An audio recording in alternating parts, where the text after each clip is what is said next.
Alors, Shavua Tov à toutes et à tous. Très content d'être parmi vous ce soir. On va essayer de... J'ai dit plusieurs fois dans les cours que le but des conférences, c'est pas de transmettre des connaissances. Aujourd'hui, vous avez des sites, il y a des livres, il y a des CD, il y a tout. Le but d'un cours, c'est d'essayer de faire gagner 10 ans de maturité, de faire un accélérateur, de grandir, de s'assumer mieux dans sa Torah, mieux dans son couple, mieux dans son rôle de parent ou d'enfant.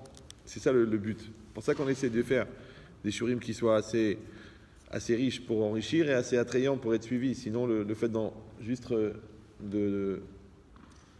d'engendrer la sieste, c'est pas vraiment le but. Il y a déjà des outils pour ça.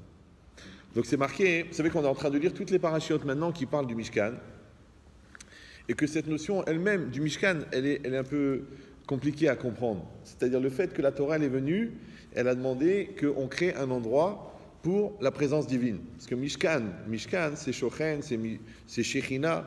Mishkan, c'est ce qui permet la Shechina, c'est ce qui permet, comme une synagogue. Une synagogue, c'est pas fait pour réunir des gens. Ça s'appelle un club de sport. Non, le but de la synagogue, c'est d'amener la Shechina. Maintenant, la présence divine, elle vient à partir de 10 juifs qui prient. C'est ça le projet. D'accord ? C'est pour ça que la Gemara dit que l'ignorant, il appelle la synagogue Bet Am, la maison du peuple. Ouais, alors que c'est Bet à Knesset. Knesset, c'est le fait, le kinous de la Shechina, le nombre de juifs qui sont nécessaires pour amener la Shechina dans un endroit. De la même manière, maintenant, le principe en soi d'un Mishkan, il est bizarre. Pourquoi ? Parce qu'on sait tous que l'Hachem a Haaretz Umloa, que à Dieu la terre et tout ce qu'elle contient, qu'en fait Hachem il est partout. Depuis qu'ils sont petits, nos enfants, on leur enseigne que Hachem il est partout. Nous-mêmes, on a la Emouna qu'Hachem il est partout. Même le Nefesh HaChaim, il dit on est obligé de considérer qu'Hachem il est aussi dans les endroits où on n'a pas le droit de prononcer de son nom. D'accord ? Même dans les toilettes, la Shechina elle est encore là. Et il faut y penser aussi pour éviter de faire certaines bêtises qui peuvent se faire dans ces endroits-là. D'accord ? C'est Hachem, il est dans la chambre à coucher, au moment où on est avec sa femme. C'est marqué dans le Zohar, Parashat Kedushim. C'est-à-dire que Hachem, il est vraiment partout. Donc si Hachem, il est partout, pourquoi est-ce qu'on a besoin de créer un endroit pour lui ? C'est bizarre. Et si quelqu'un va dire, écoute, c'est marqué dans la Torah. Mais en vérité, c'est marqué que, il dit, Kodem, le Sforno, il explique, il dit, Kodem, Chet Ha'egel, Lo Ayut Tzrichim le Mishkan. Avant la faute du Ha'egel, avant la faute du Vaudor, il n'avait pas besoin du Mishkan. Oui ? Alors, est-ce que ça veut dire qu'Hachem, il a donné des centaines de mitzvot, des centaines de détails, des centaines de halachot, pour fabriquer une chose qui, en fin de compte, s'il n'y avait pas eu la faute, du Hegel n'aurait pas eu lieu d'être. C'est bizarre de comprendre. Comme si on va dire que c'est une mitzvah circonstancielle. Mais d'un autre côté, c'est un peu les niveaux. D'accord ? C'est comme quelqu'un qui dit, normalement, tu ne dois pas faire des cours de rattrapage. C'est pas prévu. Mais si tu fais rien à l'école, alors il y a des profs de rattrapage. C'est comme ça. Donc la logique du Mishkan qui vient en réparation du Hegel, d'accord, qui vient juste parce qu'il y a eu la faute du Hegel. Donc après, il faudra comprendre le lien qui existe entre le Hegel, la faute du Hegel et la faute du Vaudor, et le fait que le Mishkan, il doit être introduit dans le camp d'Israël. Il y a une logique. C'est qu'au moment où comment c'est marqué, quand c'est marqué que les Israël, ils ont eu peur parce qu'ils ont vu que Moshe Rabbeinu il tardait à rentrer, d'accord ?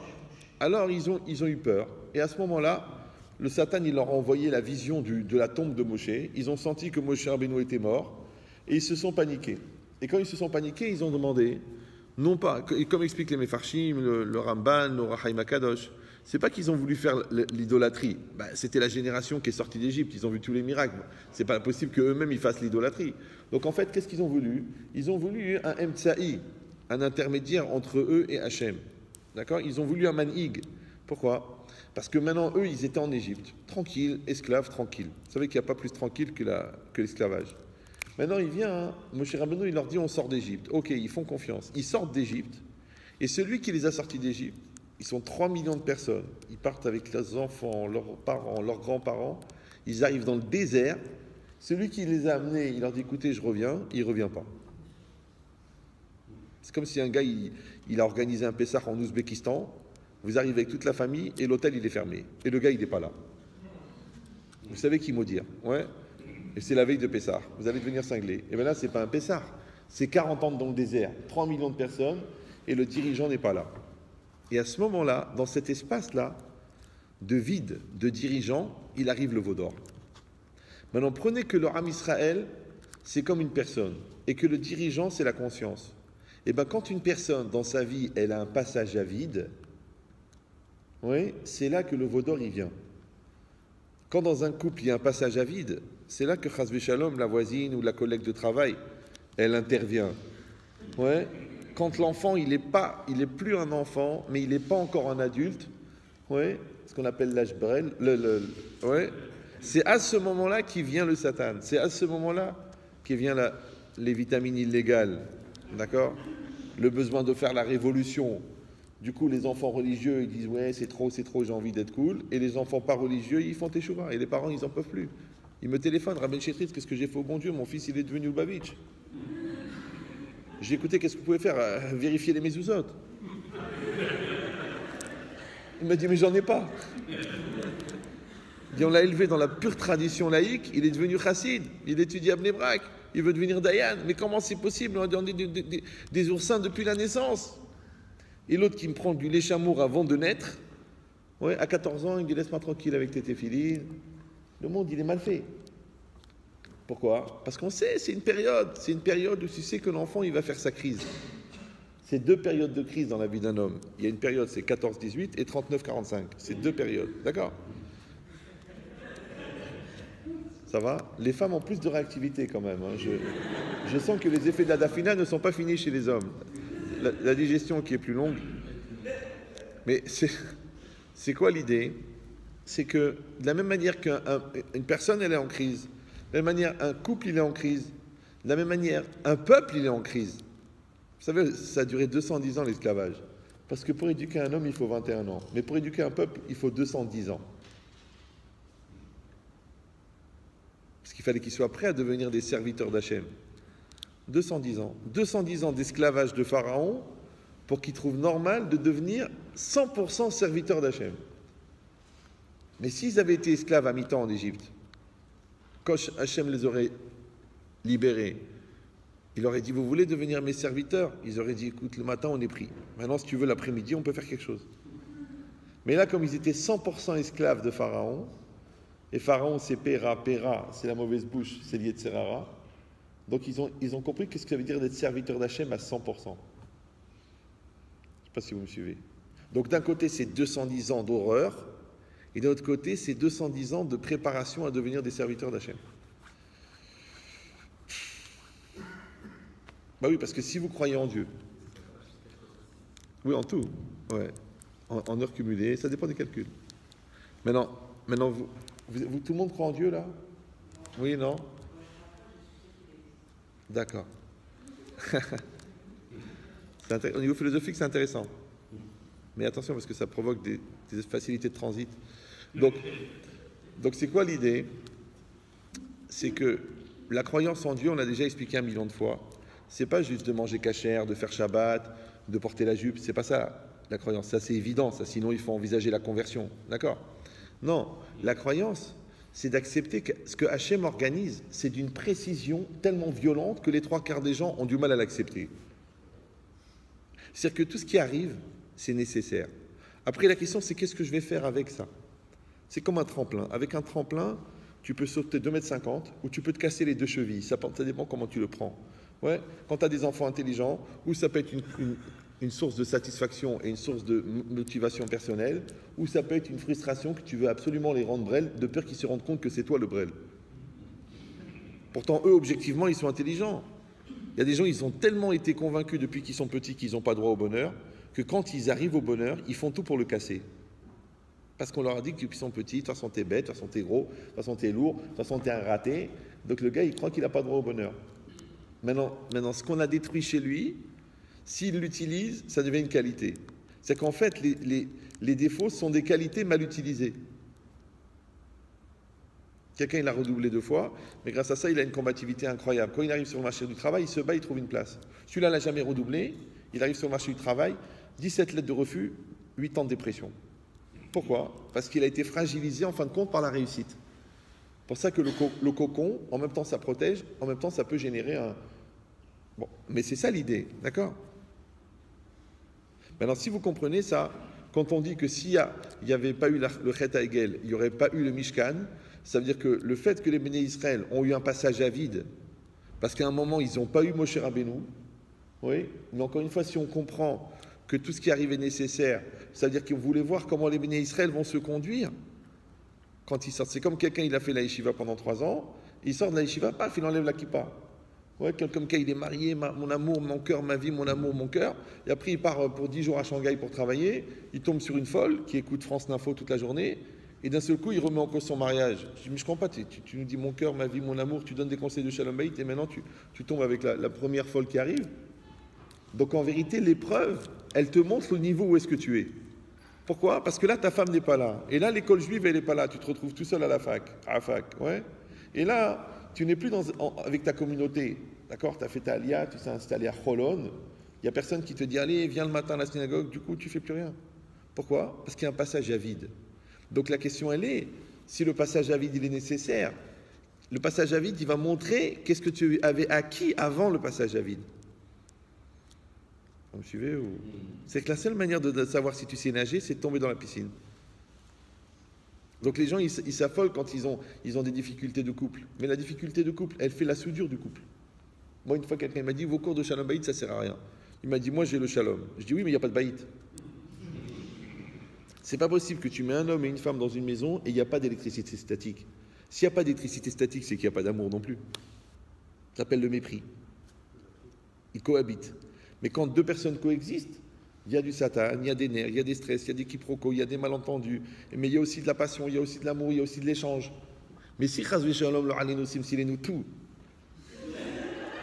il y a un passage à vide. Parce qu'il a perdu son père, il a fait un dépôt de bilan. Elle-même, elle approche la ménopause, elle est mal dans sa tête, elle a perdu une grande copine à elle. Il y a un passage à vide. Attention, c'est une loi scientifique. Le vide n'existe pas. On dit la nature n'aime pas le vide. Donc la bouteille, là, vous la voyez, elle est pleine. D'accord? Et il y a de l'eau dedans. Si je la vide de l'eau, elle se remplit de quoi? D'air. Qui a mis l'air? Ça s'appelle l'air de rien. Personne n'a mis l'air. Ouais, il est rentré tout seul. Alors ils disent les chachamim, quand tu fais rentrer la Torah dans ta vie, la Touma, elle sort. L'imposté. Mais quand tu ne fais pas rentrer la Torah, la Touma, elle rentre. Il n'y a pas de vide. Vous me suivez ou non? Si vous n'avez pas un couple très très fort, ne venez pas me dire comment ça se fait qu'il y a quelqu'un au milieu. Mais tu as laissé la place. Si toi et ton enfant, vous n'avez pas un lien très très fort, ne viens pas me dire j'ai trouvé une seringue. Je dis mais baba, mais toi tu étais là pour lui parler. Ah mais il m'énerve, il m'a déçu, il a fait des études que je ne voulais pas, il m'a déçu dans la religion. Toi tu crées un vide toi, mais tu es un malade. Le vide n'existe pas, la nature n'est pas le vide. Donc quand tu crées un vide, il se remplit. Avec quoi il va se remplir? Avec le milieu ambiant. Et étant donné que tu vis dans une yeshiva, dans un endroit kadosh, donc tout le milieu ambiant c'est de la kedusha.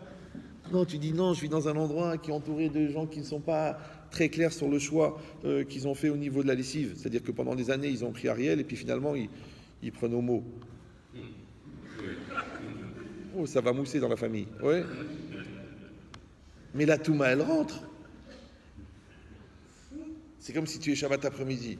Tu prends ta Gemara et tu commences à étudier dans ton jardin. Il fait beau et tu es sympathique. Le voisin d'à côté, Jean-Michel Duchien, ouais, il fait griller des côtelettes de porc. Il a le droit, il n'est pas juif. Mais l'odeur du porc, elle passe chez toi. Maintenant, toi, tu es en train d'étudier la Gemara et tu sens l'odeur. Oh, Minatora, c'est pas assourd. Mais quand même, tu te sens mal. Tu dis, je suis en train de sentir les... Vous savez que l'odeur, c'est des particules petites qui se promènent. Donc, quand tu expires, bon, tu vas pas arriver à Kazaïd parce qu'il faudrait que tu respires pendant 28 ans. Ouais. Mais quand même, tu es en train de sentir le porc. Alors, ça te dérange. Tu peux pas aller lui dire, le gars, il a le droit de faire griller des côtelettes. Ok, mais réfléchis. Si déjà l'odeur du porc, elle traverse le jardin, tu crois que ce qu'il fait la nuit avec sa fille, ça passe pas les murs? Tu crois que ce qu'il regarde à la télé, dans les sites bizarres, ça passe pas chez lui, c'est chez toi? Tu crois que les embrouilles qu'il fait chez lui, ça rentre pas chez toi? Si déjà les parfums y passent, tu crois que les influences, elles passent pas? Pour ça, on dit, oh il est rachat, oh il est shréno. Malheur au rachat, malheur à son voisin. Donc ça veut dire quoi? Donc c'est ce qu'il dit le Rambam. Adam olech achar zvivotav. Un homme, il va selon son entourage. Alors tu dis, on est condamné en un seul mot. Ouais. Non, ça veut dire qu'il faut choisir ton entourage. Mais en tout cas, c'est sûr que tu ne peux pas rester parvé. Tu ne peux pas dire je suis ni Khalavi, ni Bassari, ni je suis un païen, Hazve Shalom l'Alenu, ni un religieux, Hazve Shalom. Il y a des gens, ils ont peur comme ça. Ils ont dit, oh, Dieu préserve. Mais quoi, Dieu préserve de quoi? Que tu vas devenir religieux. Pourquoi il n'y a que le rabbin qui est obligé d'être religieux? Parce que c'est sa profession. Et les autres, ils ne sont pas obligés. Mais on est tous des sales juifs, non? Alors, c'est pas grave si ça se voit. Donc, c'est quoi l'idée? C'est que le Mishkan, il est venu pour combler un vide. Mais ce vide, il a été créé par la faute du Hegel. Maintenant, le Hegel lui-même, il est venu combler un vide. Parce qu'il y avait un vide avant la faute qui a amené le Hegel. Et après, il a fallu remplacer le Hegel par le Mishkan. C'est pour ça que quand les gens ils viennent me dire « Ah mais j'ai découvert que ma femme, que mon mari, que... » Je dis « Écoutez, d'abord, parlez-moi déjà de votre situation de couple. Est-ce qu'elle est forte? Est-ce qu'il y a de la solidarité? Est-ce qu'il y a de la communication? Est-ce qu'il y a de la proximité ?» Il me dit « Non, il n'y a rien. » Je dis « Alors, qu'est-ce que tu veux maintenant? Il y avait la place. » Oui, tu dis « Oui, mon fils, j'ai découvert qu'il a... » Mais est-ce que tu parles avec lui? Est-ce que tu es proche de lui? Est-ce que tu l'aimes? Est-ce qu'il sait que tu l'aimes? Est-ce qu'il t'aime? Est-ce que vous en parlez? Est-ce que vous avez une communication? Communication, communiquer, communiquer commun, commun comme un. Ah non, nous c'est comme deux, comme trois, des fois c'est par Wi-Fi. Après tu t'étonnes qu'il y a de la place. Donc vous avez compris que la Avera, c'est pas de fauter. La Avera, c'est de laisser la place pour que la faute puisse arriver. C'est-à-dire que si toi t'en es déjà à constater les conséquences, tu es déjà à côté du film. Parce que toi, tu dois être en train d'anticiper les causes, tu ne dois être pas en train de constater les conséquences. Parce que pendant que tu constates les conséquences, le Yetzer Hara, il prépare les causes pour la prochaine Avera, puisque Avera goreret Avera. Vous me suivez ou non? Donc dès que tu vois qu'il y a une petite distance qui se crée entre toi et ton mari, tout de suite, tu dois réfléchir qu'il y a quelqu'un qui va arriver dans sa vie. Tu dis, mais ça va pas, la tête? C'est automatique? Non, c'est pas automatique, c'est mécanique. Moi, je lui dis au gars, il me dit, oui, Ahmed Chetri, j'ai un gros problème de communication avec ma femme. Je fais attention, il y a une collègue de bureau qui va arriver, super sympathique, ouverte d'esprit et d'ailleurs. Il m'appelle une semaine après, il me dira, vous êtes un prophète? Je dis, je ne suis pas un prophète, mais si j'étais le Satan, j'aurais organisé comme ça le programme. Parce que d'abord, il te crée un vide dans ton couple, après, il t'envoie la collègue. Après, la collègue, elle a des gros problèmes, tu lui parles en tout bien, tout honneur. Malheureusement, vous savez, quand on met du cœur dans quelque chose, le corps peut suivre. C'est comme ça. D'accord? Et après, là, maintenant, tu es menotté parce que tu as fait des promesses à la secrétaire et tu es menotté parce que l'autre, c'est la mère de tes enfants. Et le train, il démarre. Et tu es pris dans une position dans laquelle un gars de chez nous, il y a 2000 ans, il a été pris d'ailleurs, la même position. Il n'arrivait plus à se décider.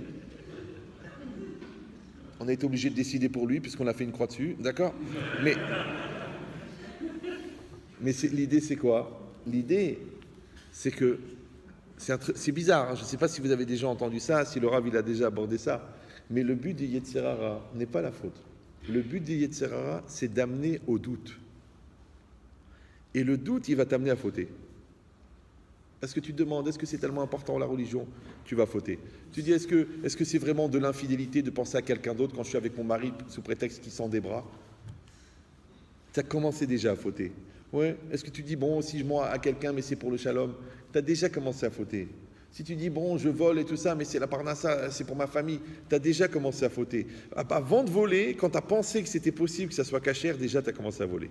Parce que tu as créé un espace. Et dans cet espace-là, il va rentrer l'opportunité de voler. Après, il va rentrer le client que tu vas voler. Après, il va rentrer la brigade financière. Après, tu dis, mais qui les a prévenus? La névoie. Ta grand-mère là-haut dans le ciel, la Lahma, elle leur a dit, allez vérifier. Monsieur Chichportiche, qu'est-ce qu'il fait là-bas avec les contrats? Ouais. Toi, tu dis, mais elle m'a vendu. Elle t'a pas vendu. C'est ta culpabilité qui appelle à être jugée. Ça s'appelle Altif Tarpe la Satan. C'est-à-dire, tu as peur d'être attrapé. Elle dit au bon Dieu, envoie-moi de me faire attraper.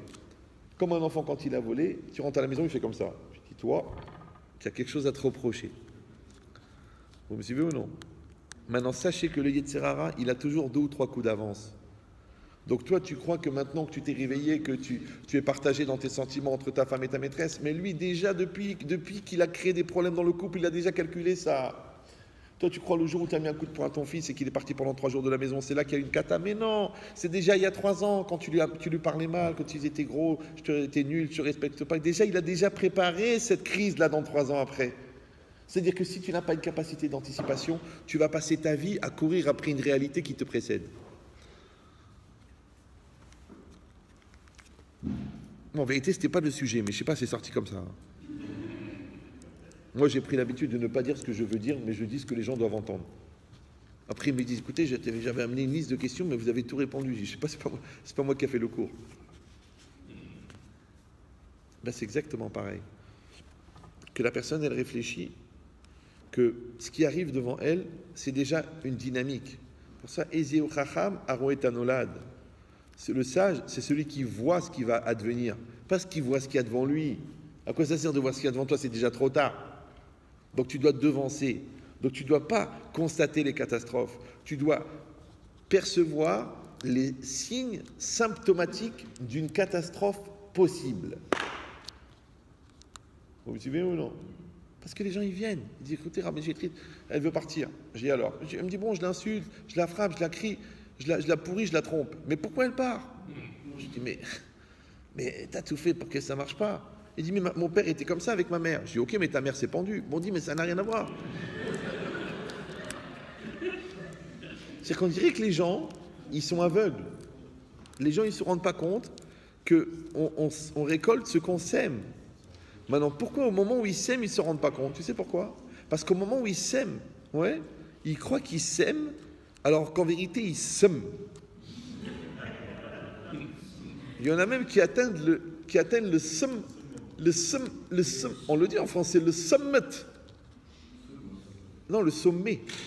Le summit du sum. Il y en a même que c'est devenu des articles du sum, ça s'appelle l'arsum. Ouais.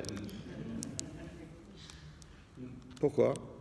Parce qu'ils n'ont pas cette conscience, ils n'ont pas cette projection, ils n'ont pas ce recul qu'on appelle le moussard. C'est quoi le moussard? Le moussard, ce n'est pas une marque de moussard rasé.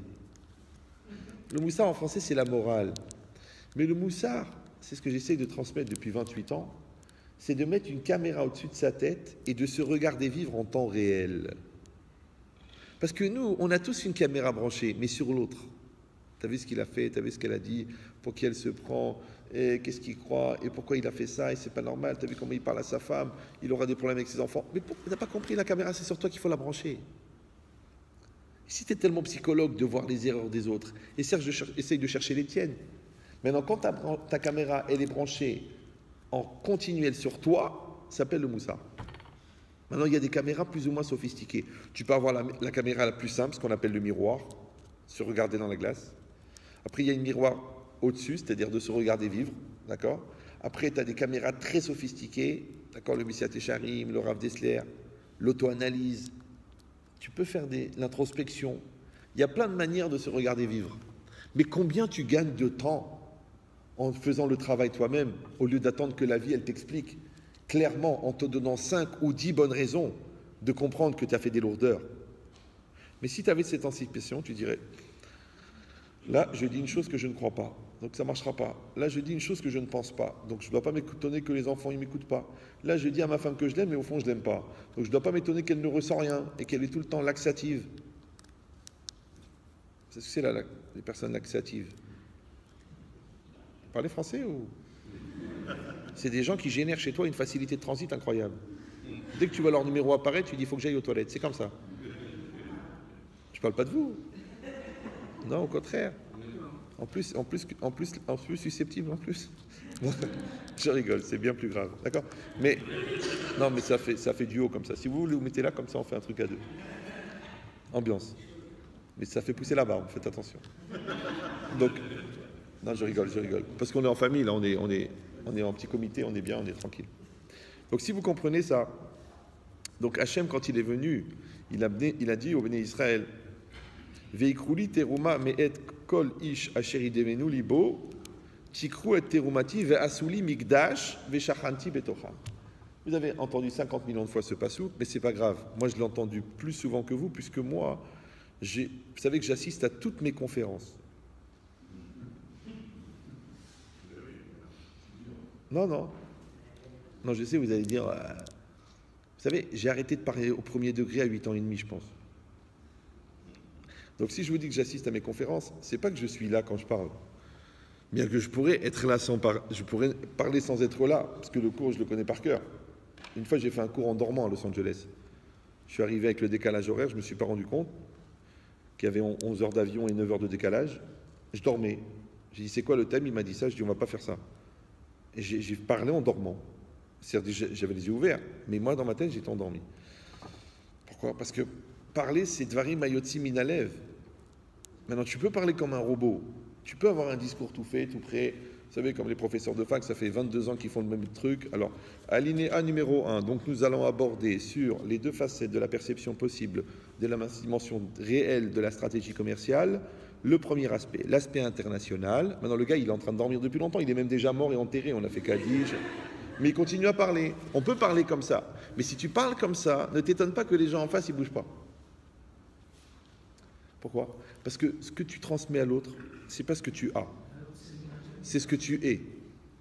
Et ce que tu es ES, pas ce que tu es HAIS. Parce qu'il y a aussi des gens qui transmettent ce qu'ils haïssent. Puisque tu es ce que tu es. Et tu es ce que tu es. Et tu es ce que tu es. Et des fois, tu es ce que tu es.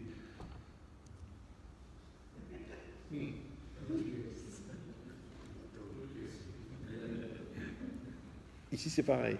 Que quand la personne, elle va transmettre quelque chose, si elle n'a pas à cœur de dire ce qu'elle pense, de faire ce qu'elle dit, et surtout de penser ce qu'elle pense, c'est très possible que la personne qui l'écoute n'entende rien.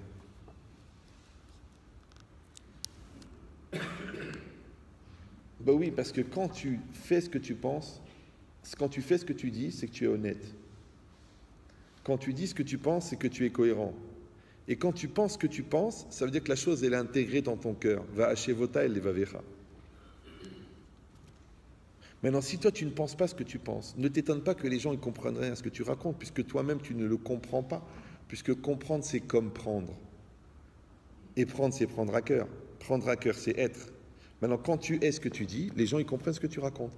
C'est pour ça que Einstein, il arrivait à expliquer à un enfant de 8 ans ce que les grands mathématiciens ne comprenaient pas. Parce que Einstein, il a la relativité en lui.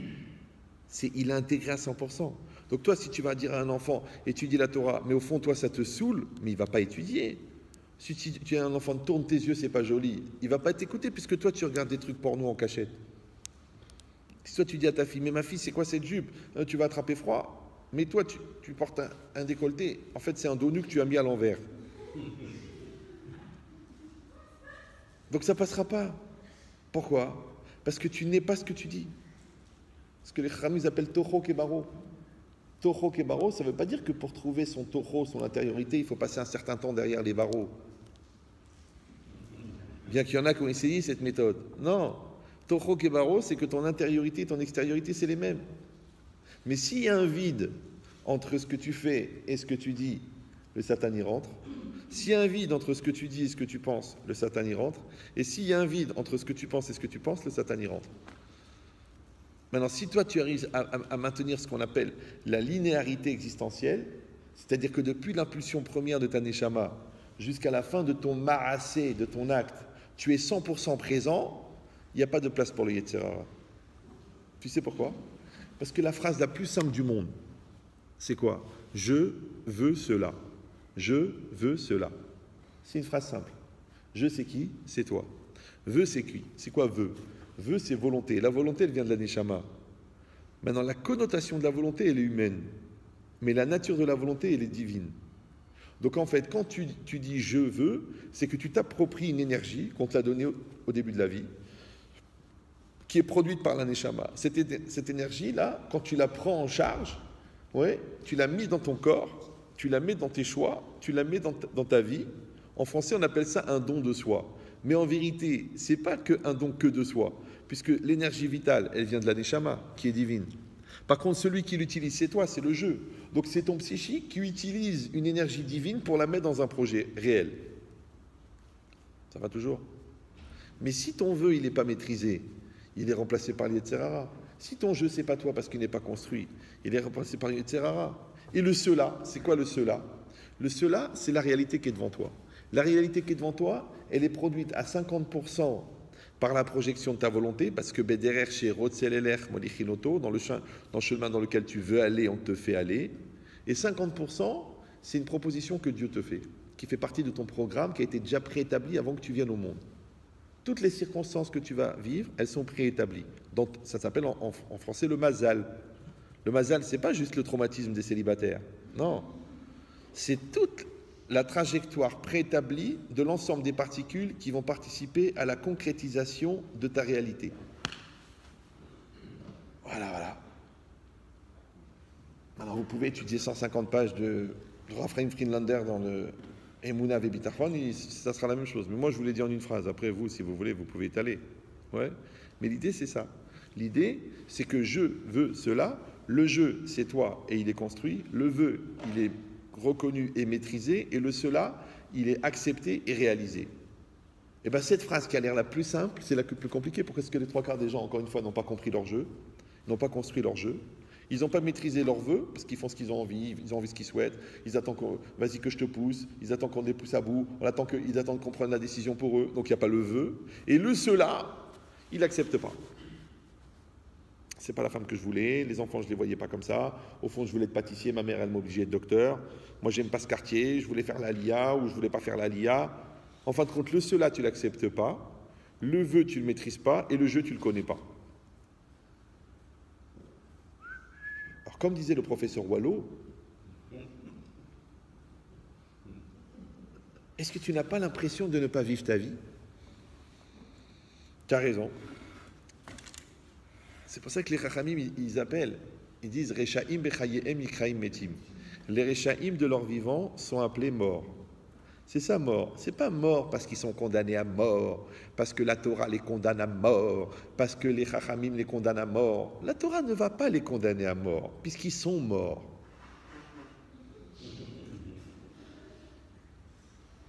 C'est marqué dans la Torah, Kilo irpot bemot amet. Hachem ne désire pas la mort du mort. Donc le rachat, il est mort. Maintenant, il n'est pas mort parce que son cœur s'est arrêté, parce que son électroencéphalogramme, il est plat. Non, il est mort parce qu'il a décidé de ne pas être vivant. Maintenant, c'est tellement confortable de ne pas assumer, et c'est tellement plus à l'aise de se laisser aller, que les gens, les 3/4, ils préfèrent être morts. La preuve, c'est que dès que tu leur proposes de vivre, ils disent non, je crois que c'est mort. Tu essaies d'arranger ton couple, ah c'est mort. Essaye de parler à ton fils, ah je crois que c'est mort. Viens, on se bat pour le magasin, on va le remonter, on va truquer, on va lancer un autre modèle, on va développer un autre design. Ah, c'est mort, il est mal placé. Mais récupère ton argent, le gars il est encore là, tu peux lui parler, lui envoyer des Russes, des Turcs. Ah, c'est mort, tu le connais pas, ça sert à rien. Mais ta femme, ok, elle t'a trompé, ben au moins elle va casser la figure au gars. Oh, c'est pas ma nature. Mais au moins elle va voir que tu l'aimes. Après tu dis je m'excuse, je lui ai cassé la figure, mais vraiment je regrette. Elle va dire, comment c'est possible? Mais d'un autre côté, oh, tu es quand même attaché à moi. Alors que si tu dis, ah ben qu'est-ce que tu veux que je te fasse? Ah ben qu'est-ce que tu veux? J'ai trouvé les emails, j'ai trouvé les textos, j'ai trouvé la lingerie que Victoria lui a conseillé le secret. Alors que pour moi, elle a acheté des trucs de sa grand-mère, et pour l'autre, elle a acheté des trucs, le feu dans la salle de bain, ouais. Et tu fais rien. Eh ben non, qu'est-ce que vous voulez que je fasse, Rav? Qu'est-ce que vous voulez que je fasse? Mais je lui dis, mais tu n'as pas l'intelligence qu'il faut, ou quoi? Va te battre, va casser la figure à quelqu'un. Crie, t'as qu'à taguer son nom sur la tour Eiffel. Tu vois, t'as compris? Tu n'es pas vivant. Atalo chai. Tu viens à la prière, eh ben concentre-toi sur la prière. Ah, j'ai pas la tête, j'ai dissocié, j'ai pas la voiture, elle est garée. Mais tu te rends compte que sur les 15 millions de personnes, 15 millions de juifs, il y a combien qui prient? Il n'y a pas beaucoup. Si déjà tu viens à la prière, au moins, et la kavana, c'est-à-dire sois vivant dans ta prière. Tu viens au shiur du Rav, le Rav il fait shiur, tu viens. Tu m'en cerner de ton père, tu viens. Et tu dors bien.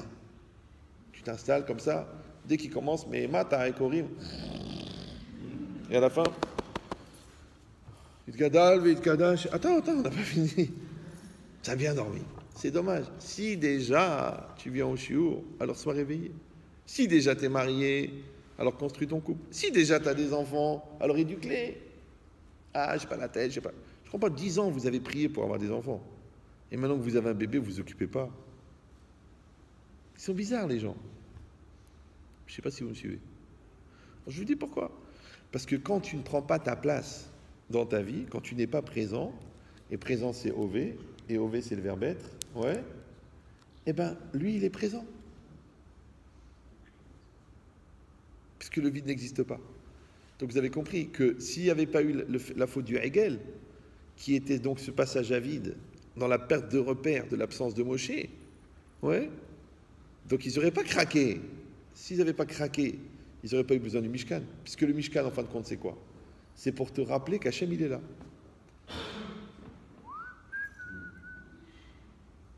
Bon, je ne vais pas partir maintenant, parce que vous voulez encore entendre des petits trucs, non? Alors, quand c'est marqué dans le Passouk, Ve'ikrouli teruma, Hachem, il a demandé, pour qu'on construise le Mishkan, un don.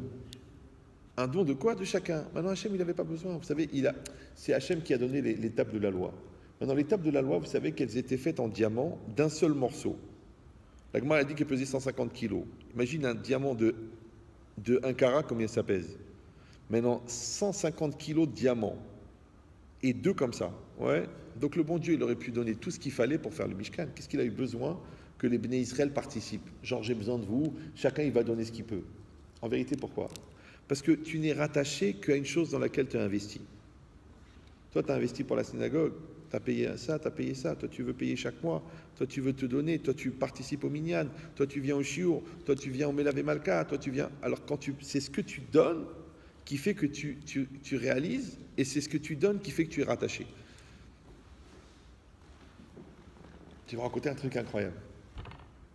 Une fois, une maman, nous, son fils, il est tombé amoureux de quelqu'un qui n'est pas vraiment de chez nous. Ouais. Et il a dit, je vais aller vivre avec elle. Il a été voir un grand rave. Il a dit, faut pas, non, il a dit, c'est impossible, il veut rien savoir, il veut truquer, je vais le perdre. Il a dit, tu acceptes en tant que mère, mais à une condition, tous les jours, c'est toi qui fais à manger, c'est toi qui laves le linge. Il dit, mais Rav, comment je vais faire? Il est à 5 km, il habite avec elle à 5 km de la maison, tous les jours. La fille, pendant 1 an, la mère, tous les jours, elle a amené à manger, et tous les jours, elle a lavé le linge. Elle prenait le linge sale, elle amenait à manger, elle ramenait le manger pendant 1 an. Au bout d'1 an, il a quitté, il est rentré à la maison. Pourquoi? Tu sais pourquoi? Parce qu'il n'a rien reçu d'elle.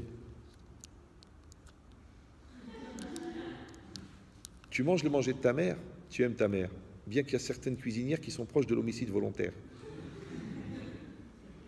Oui, tu reçois l'argent de ton mari, tu es attaché à ton mari. Tu reçois le manger de ta femme, tu reçois l'amour de ta femme. C'est l'amour de ta femme qui est imprégné à l'intérieur des particules de l'omelette. Vous me suivez? C'est ça qui nous rattache. Quand tu laves le linge de ton mari, d'accord? Eh bien, il reçoit l'amour dans la chemise. Il porte l'amour de sa femme dans sa chemise. Quand tu repasses, tu dis mon amour, mon chéri, mon cœur, ma vie. C'est comme ça qu'il faut faire. Ouais. Et toi, quand tu vas lui acheter un cadeau, tu penses à elle, tu dis elle m'a donné 4 enfants, son caractère, sa surcharge pondérale. Tu dois bénir tout ça. Parce qu'elle s'appelle Bracha. Tu l'as épousée à 60 kilos, maintenant elle est à 120. Ça veut dire que tu as doublé la bénédiction. D'accord? Donc tu reconnais tout ça. Et bien cette reconnaissance que vous avez l'un envers l'autre, ce don que vous avez l'un envers l'autre, c'est ça qui vous rattache. Donc Hachem, il a dit, comment vous allez être attaché à moi si vous ne m'avez rien donné? Ve'ikrouli teruma. Vous me suivez ou non? Ve'ikrouli, ils prendront pour moi teruma, mais et kol ish asher idevenu libo. Et ça commence le premier problème.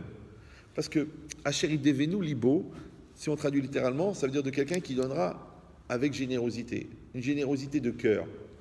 Et ve'ikrouli, c'est un langage dur, parce que la kahat en hébreu, ça veut dire prendre. L'iten, ça veut dire donner. Maintenant, donner c'est doux et prendre c'est violent. Par exemple, je prends la bouteille. Je la prends la bouteille. D'accord? Maintenant, je peux pas donner à la bouteille. Je dis tiens, je vais donner à la bouteille. Je peux rien lui donner à la bouteille. Par contre, la bouteille, je peux la prendre. Donc ça veut dire que le verbe prendre, il est adapté à l'utilisation des objets. Et donner, c'est adapté au rapport à la personne. Je donne à une personne et je prends un objet. Vous suivez ou non? Ça va? Voilà. Maintenant, les goïms, ils disent prendre du plaisir. On ne doit pas prendre du plaisir, on doit donner du plaisir. Tu vas dire, c'est pas grave si moi je prends et l'autre il prend. Non, parce que moi quand je te donne 100 euros et toi tu me donnes 100 euros, on a combien chacun? 100 euros. Mais si moi je te prends 100 euros et toi tu me prends 100 euros, on a combien chacun? On a 100 euros, mais on n'a rien à voir les deux. Parce que toi, tu as été l'objet de mon désir et moi, je suis l'objet du tien. Donc, on est deux objets de consommation courante pour l'autre. Maintenant, c'est très rare que quand quelqu'un il a utilisé un objet, il garde l'emballage. Même si c'était le premier. Surtout que l'emballage se détériore de plus en plus avec le temps. C'est-à-dire que la baisse des valeurs boursières n'est pas qu'un problème financier.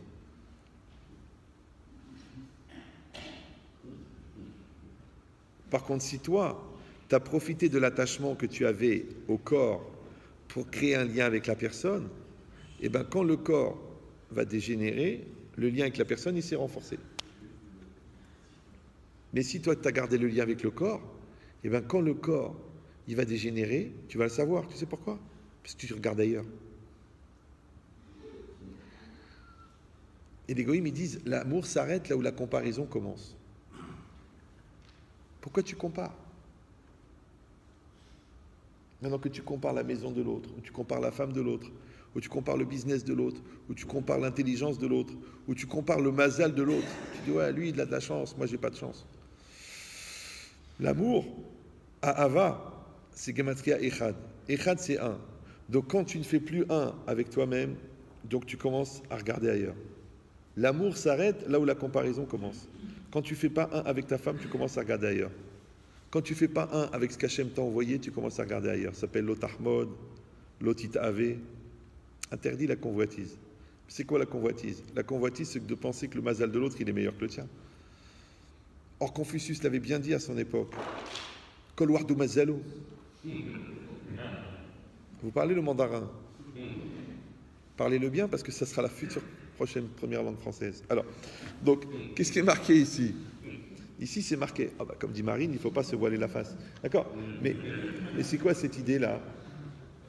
Cette idée, c'est que maintenant, on a un paradoxe. D'un côté, la Torah, elle veut, Hachem, il veut que tu donnes avec générosité, Mikol ish asheri devenu libo, et d'un autre côté, c'est marqué Veikrouli teruma. Ils prendront pour moi. Et ça, c'est un acte de domination, c'est un acte de force, c'est à la limite de se forcer à Veikrouli. La kachat, c'est dur. Oui? Et je te dis attention, parce que quand tu donnes, ça rapproche, et quand tu prends, ça sépare. Alors débrouille-toi pour donner à l'autre. C'est ce qui va vous rapprocher. Mais si toi tu crois que de créer la réciprocité dans le fait de prendre, ça vous rapproche, non, ça vous sépare.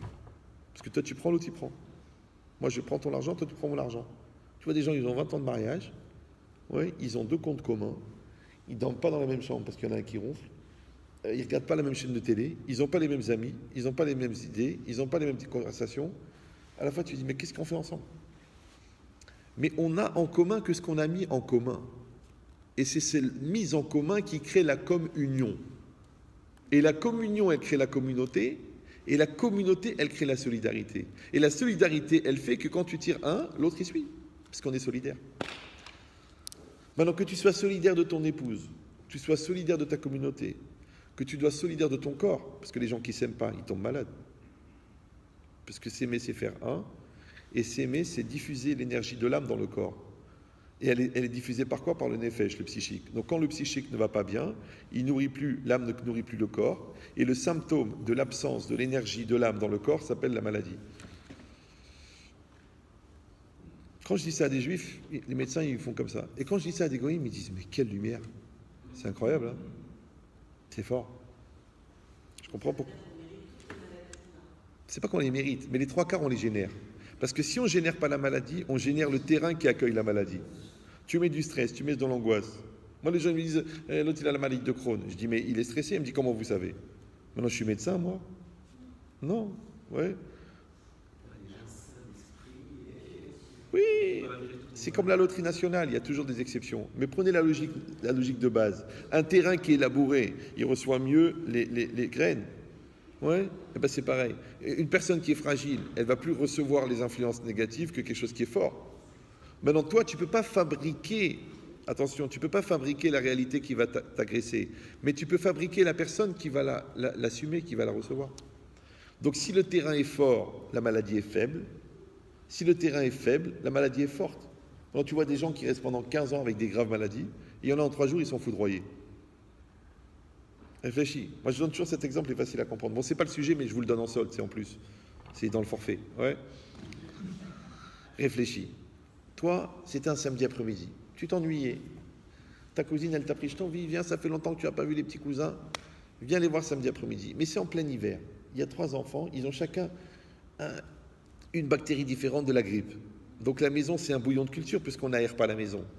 Tu rentres là-bas, tu passes l'après-midi, tu joues avec eux pendant que les parents ils font la sieste. Samedi soir, tu rentres chez toi, ça gratte un peu. Dimanche, les courbatures. Lundi, jeté au lit 42. Oh. Pourquoi? Écoute, je suis rentré là-bas. Tout le monde était malade, je suis tombé malade, c'est normal. Ah, je comprends pas. Le médecin, ouais, il visite, disons, 10 maisons par jour. En hiver, dans les 10, il y en a 8 qui ont la grippe. Une grippe différente dans chaque maison. Donc le gars, il a vu 5 x 8, 40. Il ne travaille pas Shabbat. Ça fait 40 maisons par semaine. D'accord? Après, ça fait 4 fois 40. Ça fait 160 maisons. Tu peux m'expliquer comment le gars, il a fait 160 maisons dans le mois, il n'a pas attrapé la grippe. Toi, tu n'en as fait qu'une, tu es tombé malade. Je vais te dire pourquoi. Parce que lui, il est rentré pour soigner. Donc, sa dynamique positive de venir soigner, elle était antinomique de l'agression du virus. Mais toi, tu es venu pour rien. Parce que tu n'avais rien à foutre de ta journée, tu es venu. Ce vide-là, je l'ai déjà dit 1 million de fois, je le répète, le degré de pénétration des agressions extérieures dépend du vide intérieur. Ça rentre parce qu'il y a de la place. Donc si veut, non. S'il y a des insultes entre toi et ta femme, c'est qu'il n'y a pas de respect. Il dit non, mais elle m'a poussé à bout. Il n'y a pas de respect. Pourquoi ta mère, tu l'as insultée? Jamais. Ah alors? Parce qu'il y a du respect. Pourtant, elle t'a énervé. Tu as raison. Donc si tu ne mets pas le respect en place, tu as préparé les insultes. Comme si vous, non. C'est pareil maintenant. Tu dors pas, tu n'as pas le moral, tu n'es pas bien dans ta peau, tu n'as pas confiance en toi. Il y a la place pour la maladie. Maintenant, ce n'est pas ça qui a créé la maladie, mais c'est ça qui a créé le terrain qui accueille la maladie. Pour ça, toujours Rav Dessler, il dit il ne faut pas soigner la maladie, il faut soigner la personne. Il faut soigner le malade. Mais comme nous, nos médicaments à nous, ils soignent la maladie. Donc la maladie se porte de mieux en mieux. Alors que le médicament, lui, détruit les défenses. Parce que sous prétexte de détruire la maladie, détruit les défenses. Du coup, le malade se porte de moins en moins bien. Et la maladie se porte de mieux en mieux, puisque maintenant, ils ont créé des virus mutants qui, en s'adaptant aux antibiotiques, sont devenus plus forts que les antibiotiques. Donc, en fin de compte, à soigner la maladie, on ne soigne le malade. Moi, avec ma femme, à l'époque, à 30 ans, je voyais mes copains, ils avaient leurs enfants sous antibiotiques du mois d'octobre au mois de mai. J'ai dit, il y a un truc qui ne va pas là. Moi, je n'ai jamais pris d'antibiotiques de ma vie.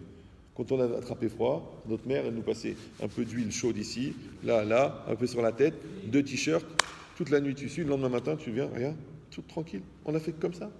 Pourquoi les enfants, ils sont obligés? Oh, j'ai eu peur. On a fait l'homéopathie, l'autre, on a trouvé. Oh, Hachem, ils n'ont jamais pris d'antibiotiques. Tu dis, oui, mais c'est comme ça, hein. C'est le progrès.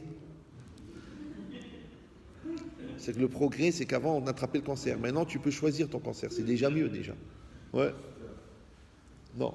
Exactement pareil. Toi, tu dois créer une relation avec toi-même, une relation avec le divin, une relation avec l'autre, qui soit une relation forte, qui soit une relation saine.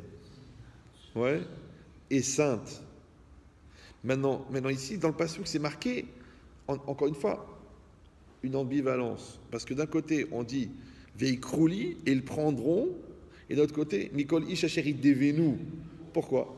Alors le Even Ezra, très grand chacham, il donne la réponse. Il dit comme ça Ayat Sarich Lomar, Tenu Teruma. On aurait dû dire donner de la Teruma. Pourquoi on a dit Veikrouli Teruma? Il fallait marquer Veitnuli Teruma. Ils me donneront la Teruma, puisque c'est marqué Mikol Ishacheri Devenu. Ouais. Il dit, et là, dekechu teruma ainu netina. Prenez la teruma. Ouais. En vérité, ça signifie donner la teruma. Ça veut dire. Alors, Rav Dessler, lui, il développe d'une autre manière, mais en superposant les deux, on comprend. En fait, dans chaque netina, il y a une lekicha. C'est-à-dire qu'à chaque fois que tu donnes quelque chose, tu prends quelque chose. Pourquoi? Parce que tu prends de toi pour donner à l'autre. Tu offres un cadeau à quelqu'un, par exemple. Tu offres un beau cadeau à 100 euros. Ok, lui, il a reçu 100 euros. Mais toi, tu as pris 100 euros. Parce qu'il a bien fallu les prendre de quelque part. Maintenant, ce que tu as pris dans les 100 euros, les 100 euros que tu as pris, il y a un geste de prendre. Et ça, c'est un geste de violence. Pourquoi? Parce que pour donner à l'autre, il faut lutter contre son égoïsme. Maintenant, ton égoïsme, il te dit, pense à toi. Pour toi, tu t'achètes un portable à 600 euros. Et pour ta femme, tu l'achètes une fleur à 1 euro, parce que c'est symbolique. C'est l'intention qui compte. C'est une phrase référencée sur le site internet barredefer.fr, qui a été créé par quelqu'un d'une certaine ville du Maroc, mais ça n'a aucun rapport. Hein, il y avait un gars de cette ville, en pleine nuit, il entend du bruit. Il descend, il trouve un voleur en train de fouiller. Il dit, qu'est-ce que tu fais? Il dit, je cherche de l'argent. Le gars, il dit, ah bon? Il a dit, viens, je vais chercher avec toi. Mais il n'a rien trouvé. Donc c'est quoi l'idée? Mais c'est quoi l'idée? Ouais. Il y en a un seul qui a compris la blague. Je vais quand même remarquer le niveau, Blainara. Donc ça veut dire quoi? C'est rien, c'est pour vous exciter. Donc c'est quoi l'idée? C'est que dans chaque netina, il y a une lekicha. Pourquoi? Parce que tu prends de toi pour donner à l'autre. Maintenant, Gemara, dans Psachim, elle exprime dans un autre langage. Elle dit Atzedaka lefi chesed sheba. La tzedaka dépend de la bonté qu'il y a dedans. Quand tu lis cette Gemara, tu dis je comprends pas. La tzedaka, c'est de la bonté. La tzedaka, c'est de la charité. Et le chesed, c'est de la bonté. Eh ben, la bonté, c'est de la charité c'est de la bonté. Qu'est-ce qu'on est en train de me dire? La charité, elle dépend de la bonté. Alors en vérité, la logique, c'est ça. Le geste que tu fais de donner 100 €, ou d'offrir une assiette de couscous, ou d'aider à porter la valise, ça, c'est de la tzedaka. Mais l'intention, la volonté, ouais, qui va véhiculer cette réalité vers l'extérieur, ça, c'est du chesed. Donc, à tzedaka, les filles chesed sheba. Par exemple, quelqu'un, il gagne 1200 € par mois. Il s'engage pour aider la yeshiva à 400 € par mois. Le chesed, il est énorme. Maintenant, quelqu'un, il gagne 113 millions d'euros par an. Ouais.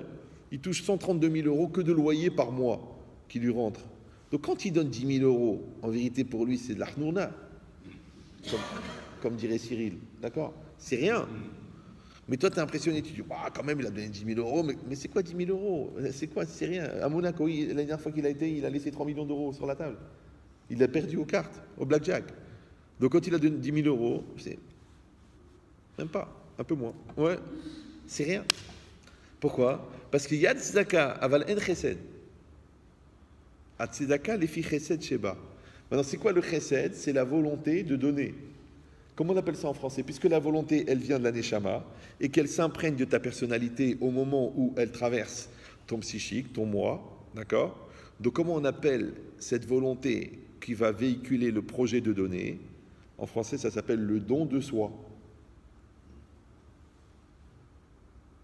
Vous comprenez ou...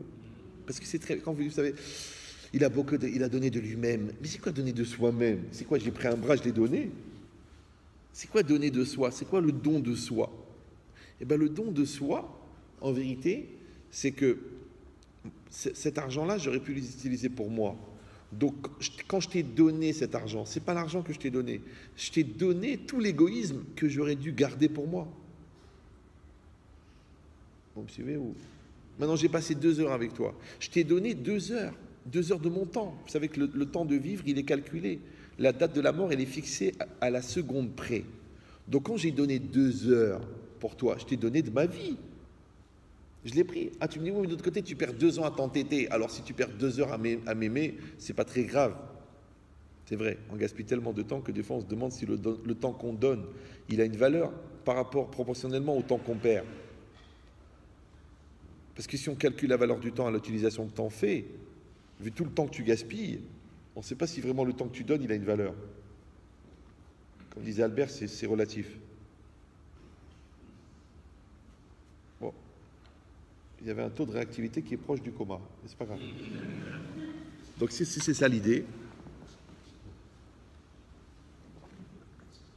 Alors j'ai besoin des blagues pour savoir si vous suivez, parce qu'il y a des gens qui arrivent à dormir avec les yeux ouverts. Donc pour faire plaisir, il reste comme ça.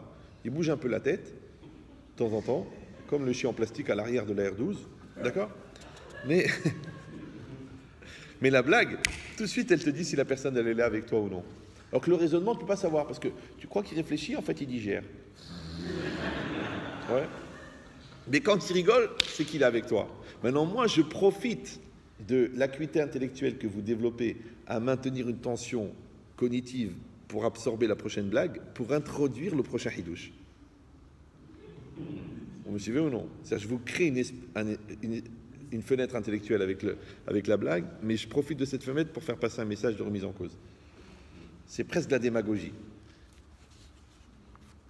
Alors qu'en fait, c'est de la pédagogie. C'est comme ça. Parce que comme si vous vous moquez de vous-même en écoutant votre Yetzirah, donc moi je suis obligé de me moquer de vous pour vous rencontrer vous-même. C'est compliqué, c'est pas grave. Ah, j'ai soigné des psychiatres. Hein. Donc qu'est-ce qui est marqué ici? Et des coiffeurs aussi, c'est normal, à force de couper les cheveux en quatre. Donc ce qui est marqué ici, c'est qu'en fin de compte, la Torah, elle a créé un phénomène extraordinaire qui s'appelle la bonté.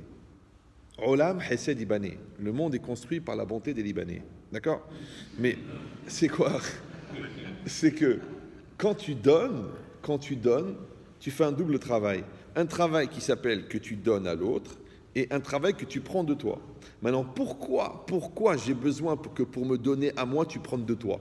Moi, j'aurais pu dire, tu sais quoi, j'ai un certain nombre d'éléments que je peux donner, sans prendre de moi. Moi, je vais te donner ces éléments, toi, tu vas me donner ces éléments, mais je ne vais pas te donner de moi. Pourquoi j'ai besoin que tu me donnes de toi? Vous me suivez ou non? Alors, je te dis le secret.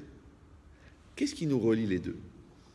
Ce qui nous relie, c'est que toi, tu retrouves de moi en toi, et que moi, je retrouve de toi en moi.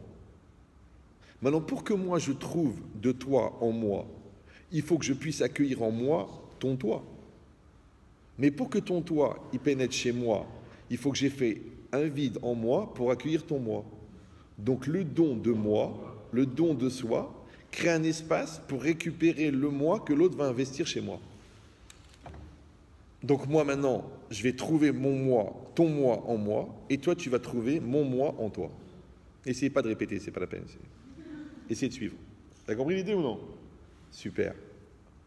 Et si vous allez dire, bah, écoutez, c'est quand même assez évident, bah, je m'excuse, hein, mais moi, de mon expérience de zoologie, j'ai remarqué que les gens, ils donnent à l'autre, mais ils n'arrivent pas à reconnaître le moi de l'autre en eux. Par contre, ils arrivent à déterminer la part de eux chez l'autre.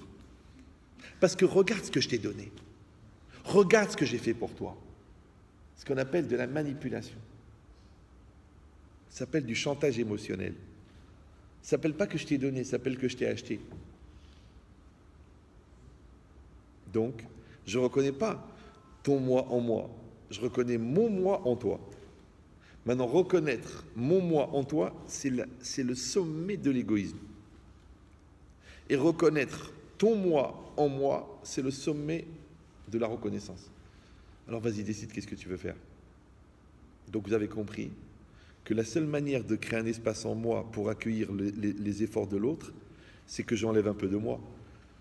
C'est pour ça qu'on dit que pour créer un amour commun, il faut détruire deux amours propres.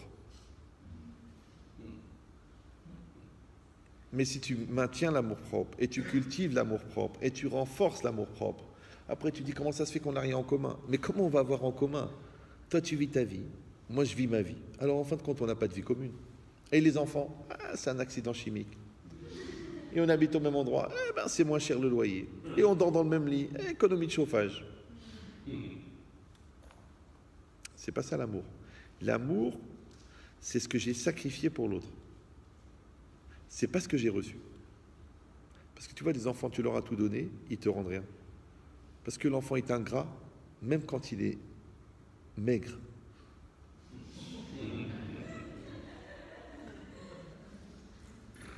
Par contre, si toi, tu lui as donné sans rien attendre, donc lui, il se sentira redevable toute sa vie. Mais si toi, tu lui as donné en attendant quelque chose, eh bien lui, il a l'impression qu'il a remboursé quand il t'a fait un cadeau. Donc plus que ça, il te doit rien. Tu dis, mais comment tu peux être tellement égoïste? Alors l'enfant, il dit, mais regarde-toi dans le miroir, qu'est-ce que tu me cherches à moi? Moi, mon seul défaut, c'est que je te ressemble. Maintenant, tu vas engueuler le fruit parce qu'il ressemble à l'arbre. Ça, c'est un grand auteur marocain qui s'appelait Boual Sara. Si vous l'avez connu. Ça y est, elle est revenue. Ça va? Hein? Non, de la simcha, il faut la simcha. Farha. Comme ma mère. Vous avez compris l'idée ou non? Non, j'ai l'air sérieux comme ça, mais j'adore rigoler, moi. Mais seulement, je rigole jamais. Mais j'ai beaucoup d'humour. C'est ambigu. Ouais. Parce que le rire, délire, c'est la perte de conscience. Ça, c'est Siradat, et ça, c'est la clé de la Avera. On est obligé de rester conscient. Maintenant qu'on formule les choses de manière sympathique, parce qu'il faut mettre de l'huile, sinon le moteur, il va casser. Un moteur, il y a de l'huile, sinon si tu mets que de l'acier, il casse.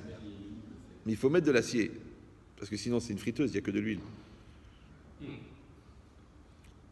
pour ça que Albert, vous connaissez Albert?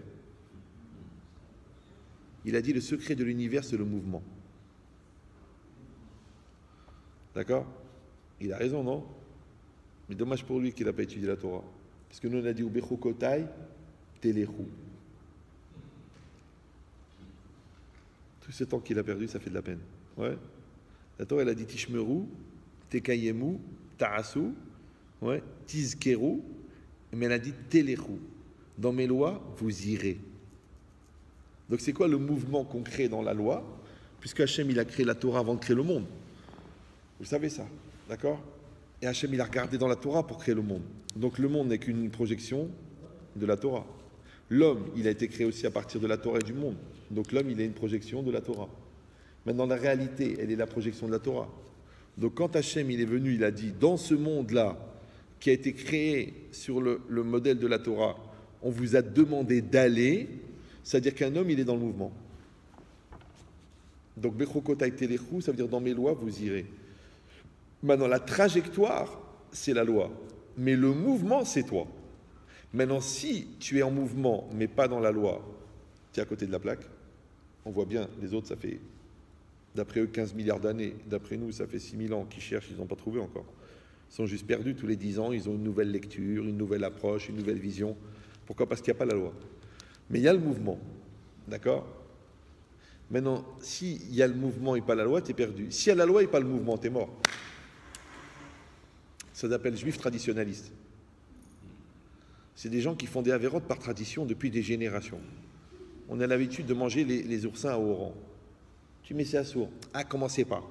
Le matin, on suit la Créata Torah à Natania. L'après-midi, on essaie de grouper les pamplemousses vendus par deux à la plage. Je ne comprends pas, le matin, tu as lu dans le Passouk Vélo Tatou, Acharé Levafrem, Vacharé Nechem. L'après-midi, tu es en train de regarder les femmes toutes déshabillées. Mais t'es qui, toi? T'es le gars du matin? T'es juif à mi-temps ou quoi? Tu dis oui, mais je suis traditionnaliste. Ok, donc ça veut dire qu'il faut faire tes chouvas. Ou tu dis non, je suis comme je suis, je ne changerai pas. C'est comme tu veux. Donc toi, tu ne veux pas te remettre en cause parce que ça te fatigue. Donc ce que tu espères, c'est atteindre le repos éternel. Mais il y a un endroit pour ça, c'est marqué partout. Ici repose, ici repose, ici repose. On va tous se reposer. Mais pourquoi tu veux te reposer de ton vivant? Maintenant, si tu ne veux pas te reposer, c'est parce que tu es en mouvement. Le mouvement, il t'oblige à grandir. Tu es condamné à grandir. Et si tu vas dire non, ce n'est pas évident, alors pourquoi tu vas encore acheter un appartement? Pourquoi tu vas encore gagner 100 millions d'euros? Et pourquoi tu ne veux pas évoluer dans la Torah? Quelle différence? Pourquoi tu es bloqué dans ta spiritualité et en perpétuel renouvellement dans ta matérialité? Tu ne crois pas que tu t'es trompé de direction? Tu ne crois pas que tu mets l'énergie là où il ne faudrait pas? Tu vois, les gens, ils essaient toute la journée de draguer dehors, mais ils ne draguent pas leur femme. C'est une erreur, il faut draguer sa femme. À l'intérieur, ils rentrent, mchen. Bonsoir, bonsoir. Il y a quelque chose à manger? Non. On fait le 5e? Non. À demain. Tu dis, je vais mourir. Maintenant. Et dehors, ah, comment ça va? Allez, allez, on se fait une ambiance. Tiens, t'as un plan truc, tu veux boire? Oh, tiens, qu'est-ce qu'on fait? Ah, tiens, allez, on renouvelle, on développe. Je comprends pas, mais pourquoi t'es comme ça? À la maison, il t'es mchen. Pourquoi? Parce que tu t'es juste inversé les tendances. Là-bas, c'est une fonction. Ici, c'est une mission. Là, c'est ça, là, t'es un papa. Et là, t'es un mec qui gagne de l'argent. Ok, il va gagner de l'argent. Toute la vie, c'est pareil. Dans la synagogue, t'es un juif vivant. Ouais. Et dehors, eh ben, t'es un juif, ce que tu peux. Toi, c'est le contraire, toi. Dehors, tu revendiques Israël, et dedans, tu oublies de t'amener tes téphilines quand tu vas à la synagogue. Ah, monsieur le rabbin, j'ai oublié de téphilines. Je comprends pas, Chirac, il a amené une kippa. Toi, tu as oublié tes téphilines. Eh, j'ai pas pensé. Mais est-ce que la Brit Mila, tu l'as amenée? On sait, je sais pas, on sait jamais, des fois, que tu aurais coupé court à la discussion. Donc la logique, elle est là. Que quand tu crées quelque chose, Ouais, tu le crées à partir de ce que tu sacrifies, pas à partir de ce que tu reçois. Pourquoi? Parce que ce que tu as sacrifié, on ne peut pas te l'enlever. Mais ce qu'on t'a donné, tu peux le perdre. C'est pour ça que c'est marqué Charut ala luchot. Ouais, les écritures, elles étaient gravées sur les tables de la loi. Ils demandent les commentaires, mais pourquoi c'est pas écrit Katuv ala luchot? Ouais, Hachem, il aurait pu écrire, il aurait pu peindre, il aurait pu mettre une peinture très solide. Pourquoi il a dit Charut, gravé? Tu sais pourquoi? Parce que quand tu graves, tu enlèves quelque chose. Vous me suivez ou non? C'est ce qui va rester. Ouais, c'est parce qu'on l'a gravé. Si la Torah, elle ne s'est pas gravée en toi, c'est parce que tu n'as rien sacrifié pour la Torah. Si ton couple, il n'a pas pris une place en toi, c'est parce que tu n'as rien sacrifié pour ton couple.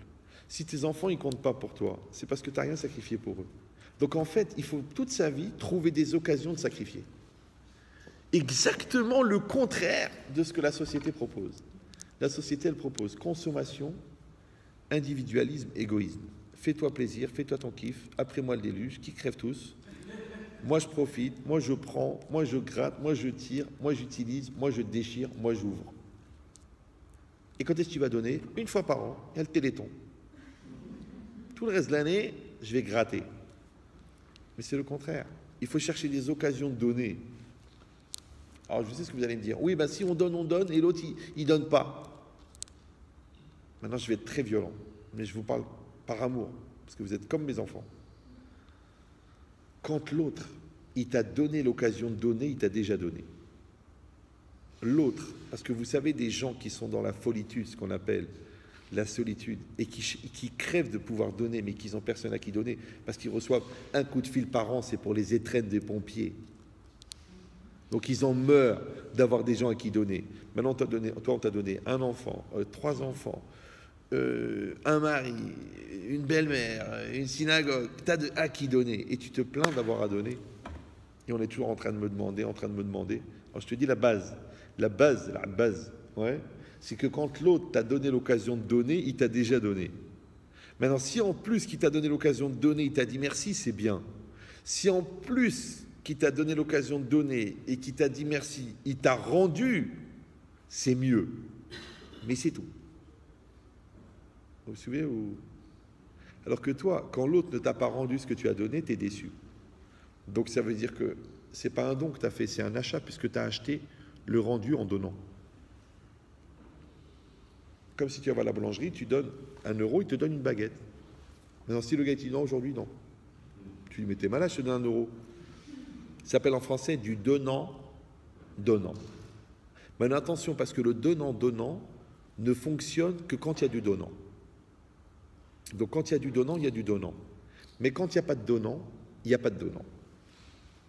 Donc, moi, je te conseille, tes enfants, ne leur donne pas de l'argent de poche. Fais un effort pour eux. Vous me suivez ou non? Parce que si tu leur donnes de l'argent de poche, tu achètes leur sourire. Mais si tu fais des efforts pour eux, tu achètes leur gratitude. Alors, tu décides qu'est-ce que tu veux. Tu veux des enfants reconnaissants ou des enfants profiteurs? Si tu les stresses, ils vont être hypocrites. Maintenant, tu dis, ben, il a fait ce que je lui ai dit. Parce qu'il est hypocrite. Mais par derrière, il fait le contraire. Maintenant, si tu lui donnes de la pression, il te rend de l'hypocrisie. Si tu lui donnes de la confiance, il te rend de la maturité. Qu'est-ce que tu veux? Tu veux des enfants matures ou des enfants hypocrites?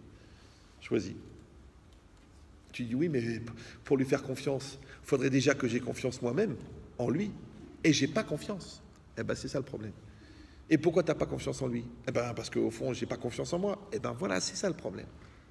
Donc, avoir confiance en l'autre, c'est sacrifier le fait de ne pas avoir confiance en soi. Maintenant, je dis, je vais avoir confiance en moi. Parce que pourquoi j'ai pas confiance en moi et j'ai pas confiance dans mon fils? Parce que mon père avait pas confiance en moi. Donc, en ayant confiance en lui, je détruis le cycle de réincarnation du manque de confiance qui passe d'une génération en génération depuis 64 générations, depuis Ouarzazate, ou la Tunis, ou la Gabès. Et j'ai cassé ça en faisant confiance. Maintenant, comment j'ai fait confiance? Parce que j'ai sacrifié le manque de confiance. Donc, qu'est-ce que l'autre reçoit? Non pas ce que tu donnes, mais ce que tu sacrifies. Comment ça s'appelle sacrifier? Veikrouli. Pourquoi? Parce que de toute façon, tout ce que les bénis Israël ont donné à Dieu pour faire le Mishkan, de toute façon, c'était à lui. L'Hachem a arrêté Sumloa. Donc il n'avait pas besoin. Et dans la vie, c'est pareil, de vous à moi. Ne le prenez pas mal, ne vous vexez pas surtout, et n'arrêtez pas pour autant de faire des cadeaux. Mais les 3/4 des cadeaux que tu fais aux gens, ils peuvent se les acheter eux-mêmes. Peut-être même qu'ils les auraient mieux choisis. En plus, ils ne peuvent pas les jeter parce que tu leur as donné. Des fois, c'est un poids. Donc tu crois que c'est un cadeau, peut-être c'est pas un cadeau. Comme l'intello, il offre des livres. Mais l'autre, il est gourmand, il veut des chocolats. Qu'est-ce que tu fais avec ton bouquin? Tu dis, oui, mais moi je l'ai lu, il est super, je te l'ai offert. Alors tu t'es fait plaisir à toi ou à moi? Quand le Hani te demande l'argent, tu lui demandes et toi tu t'es payé une belle côtelette à 64 €. Et tu es prêt à manger, ça fait une semaine que tu ne manges pas. Et lui il rentre dans le restaurant, il dit Daka. Il est en train de te pourrir la côtelette là. Déjà elle refroidit. En plus, la ramma qui te met, elle rend amère la côtelette, puisque lui, il n'a pas mangé depuis 8 jours. Et toi, tu es en surcharge pondérale incroyable. Donc, qu'est-ce que tu lui fais? Tu lui donnes 5 €. Mais les 5 €, c'est pour quoi faire? C'est pour l'aider par solidarité dans son problème de Parnassa, ou c'est pour acheter la tranquillité que tu as pour manger ta côtelette? Donc, tu dis à 5 €, la côtelette, elle me revient à 69, bon, moi, je la kiffe. Ou non, je lui donne 5 € parce que je vais être solidaire. Mais si tu es solidaire, ne lui donne pas 5 €. Le mec, il a une fille à marier, qu'est-ce que tu veux avec tes 5 €? Il paye les cure-dents.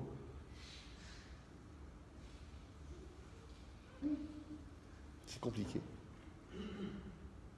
Maintenant, toi, tu dois savoir, au moment où tu donnes, est-ce que tu es en train de donner ou est-ce que tu es en train de prendre? Par exemple, là, moi, je vous enseigne. Vous me voyez, vous enseignez. Ouais, ça me sert ici. Si ça me sert ici, c'est que je donne quelque chose de qualité. Maintenant, la vérité, ça fait 28 ans, je pourrais parler sans réfléchir. Et vous seriez content, hein, vous seriez dit, oh, quel cours. Mais moi, il faut que je sens que ça me prend ici. Si ça me prend ici, ça veut dire que je vous ai donné quelque chose de valeur. Donc vous avez quoi? Le sacrifice que je fais, malgré que je connais le cours par cœur. Et il est vieux, le cours. Hein. Et il n'y a pas marqué la date. Il doit dater de 97, celui-là. En plus, c'est une photocopie. Regarde la gueule qu'il a. Il a fait au moins 250 000 km en avion. Mais, quand même, je dis ce soir, Mechadesh, Becholiom, Tuvo, Maase, Bereshit, pour plutôt, on va donner quelque chose de valeur parce que vous avez sacrifié une soirée foot pour venir. Kol hakavod. Ouais. Ben moi je sacrifie pour vous, alors vous aussi peut-être vous allez sacrifier. Vous allez rentrer à la maison, vous allez dire, mais attends, mais j'ai une femme de folie, comment je lui fais des reproches? Vous allez dire, allez, demain matin, quelle heure c'est la tefila? Je viens. On est fatigué, je vais venir quand même, je sacrifie. Parce que vous faites des sacrifices parce qu'on a fait des sacrifices pour vous. Après, vos enfants, ils feront des sacrifices parce que vous avez fait des sacrifices pour eux. Toute la logique de l'évolution dans la vie, c'est la Messirut Nefesh. Mais si vous vous débrouillez pour éviter les sacrifices, parce qu'il y a quelqu'un d'autre qui va le faire pour moi, parce que moi je le fais faire par quelqu'un, parce que je le fais par délégation, parce que j'ai fait un chèque, parce que...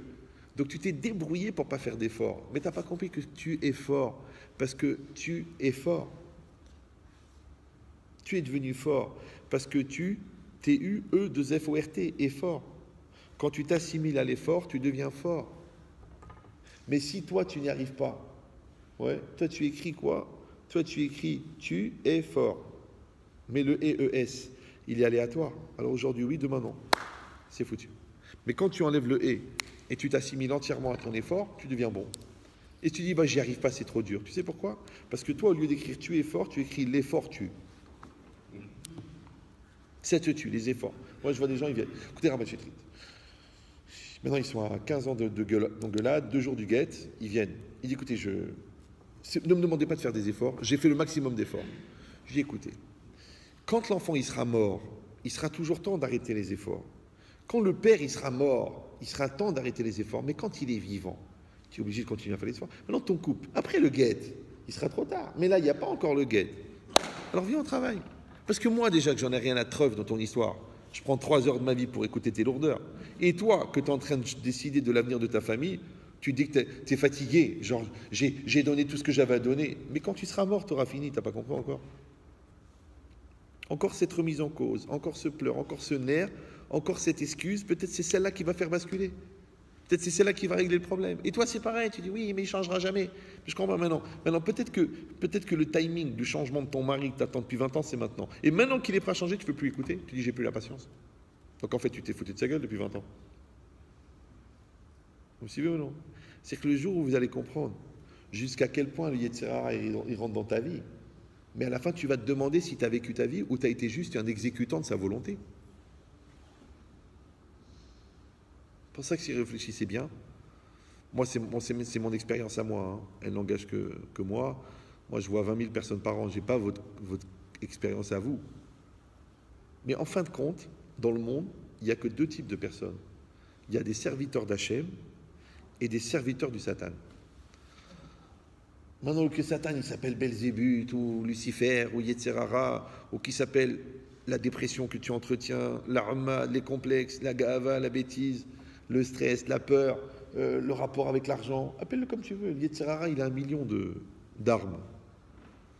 Mais à chaque fois que tu es soumis à un truc en toi qui est plus fort que toi, et que tu le sais et que tu l'acceptes, ça veut dire que tu es un esclave. Maintenant, toi, si tu veux pas que le Yetzer Hara réside en toi, il faut que Dieu réside en toi. C'est ce qu'il a dit à Hachem. Veshachanti betocham. Il n'y a pas écrit Veshachanti betocho. Ouais, et faites-moi un sanctuaire et je résiderai en lui. Il y a écrit faites-moi un sanctuaire et je résiderai en vous. Ça veut dire quoi? C'est que le principal objectif de la Torah, c'est de créer une place à Dieu en toi.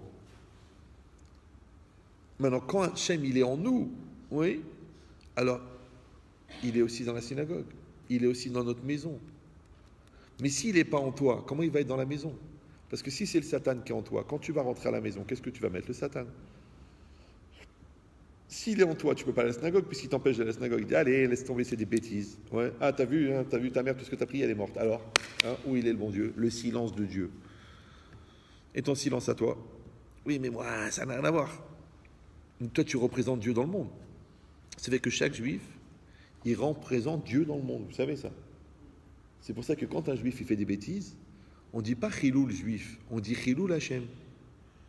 Tu mets en quoi nous profanons Dieu? Si un ministre il va cocher avec la secrétaire, on va dire c'est une mise, c'est normal, c'est bon pour la santé.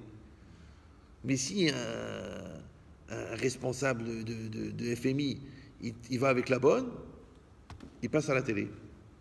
Avec les menottes, c'est normal. Parce que c'est un gars de chez nous. Interdit. Il n'a pas le droit à l'erreur. Et franchement, pour un gars qui gagnait ce qu'il gagnait, qui aurait pu se payer les plus belles call girls de New York, quand tu vois l'hippopotame avec qui il a été, tu dis des fois les goûts sont difficiles à définir. Mais c'est bien, parce que ça prouve que le Yetzer Hara, c'est irrationnel. C'est complètement irrationnel. Et c'est bien. Et plus c'est irrationnel, plus c'est du Satan. C'est que lui-même, il n'a pas compris. Il croyait qu'il était en train de faire sa vie, d'être le grand patron, de gagner des millions et de faire ce qu'il voulait. En fait, il était 100% utilisé par le Satan pour salir Dieu. Et c'est ce qu'il a fait. Vous me suivez ou non? Et chacun dans sa vie doit décider.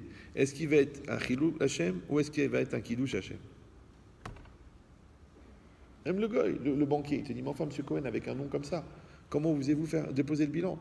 Mais payer les fournisseurs. Ah, moi j'ai la loi avec moi. Mais Monsieur Cohen, votre père, il est mort, il ne devait pas un centime à personne. Vous mourrez, vous laissez une ardoise de 113 000 euros rien qu'à l'URSSAF. 252 millions d'euros de dettes à vos fournisseurs. Ah ben, c'est comme ça la loi de la société, on dépose le bilan.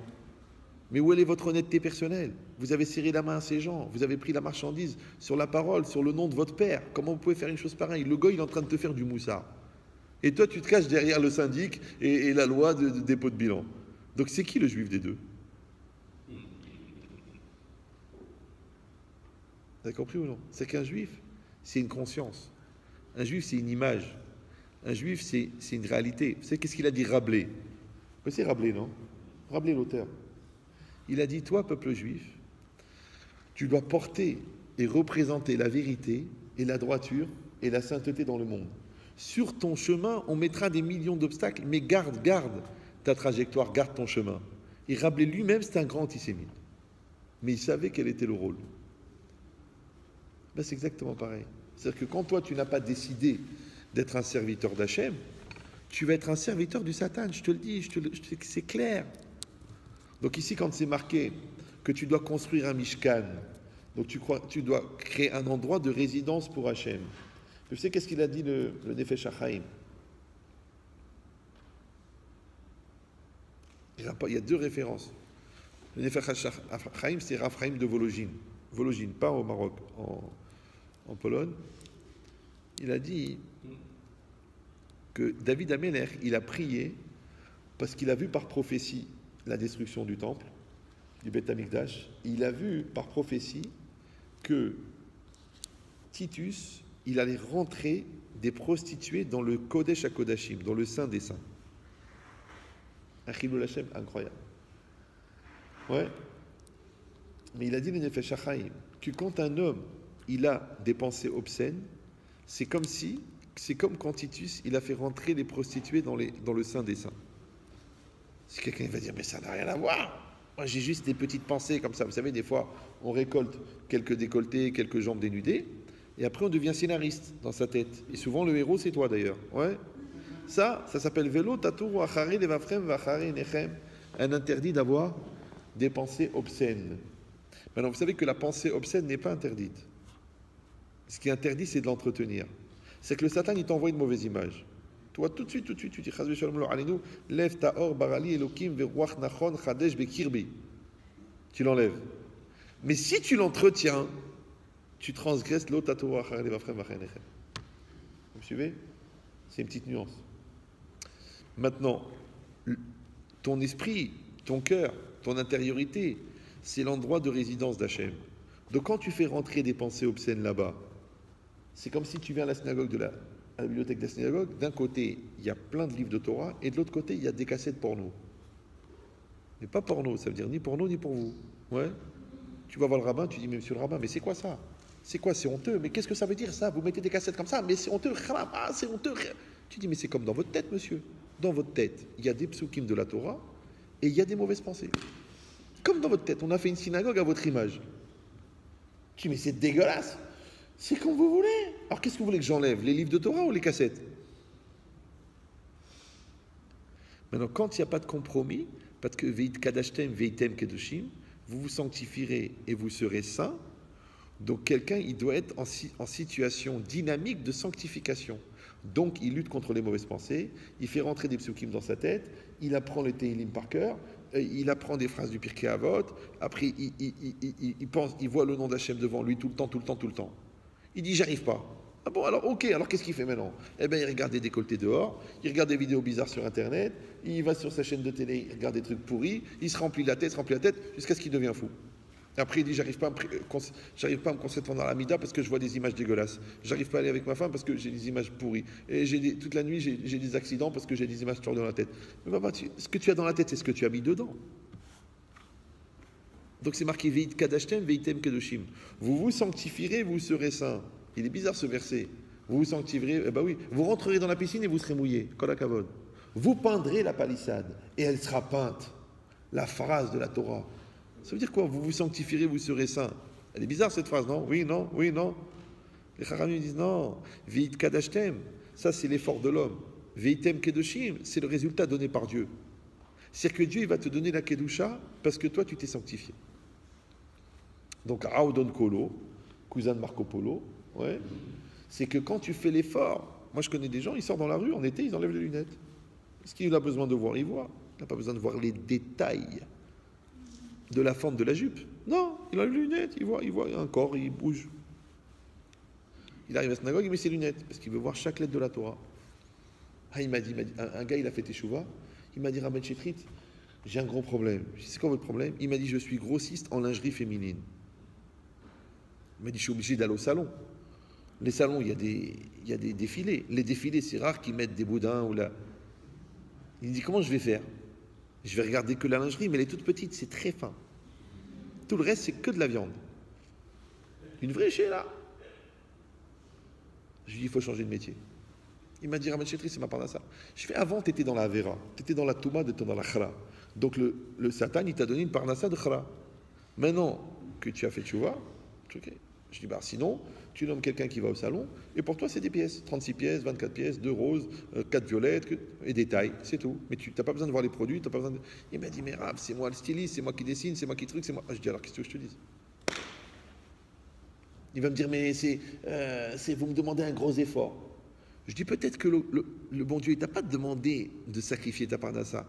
Peut-être qu'il t'a donné l'occasion de faire un gros effort. C'est vieux cette histoire, elle a plus de 25 ans. Eh bien le gars, il a fermé son magasin. Il a fermé son business. Il a 4 garçons, 4 Talmidei Chachamim. Je dis, tu crois que tes enfants, ils ont un mérite d'être Chachamim? Non, c'est toi qui as sacrifié une parnassa de Touma, et eux, ils ont eu une récompense de Kedusha. En français, on appelle ça un investissement. Alors que les gens, ils appellent ça un sacrifice.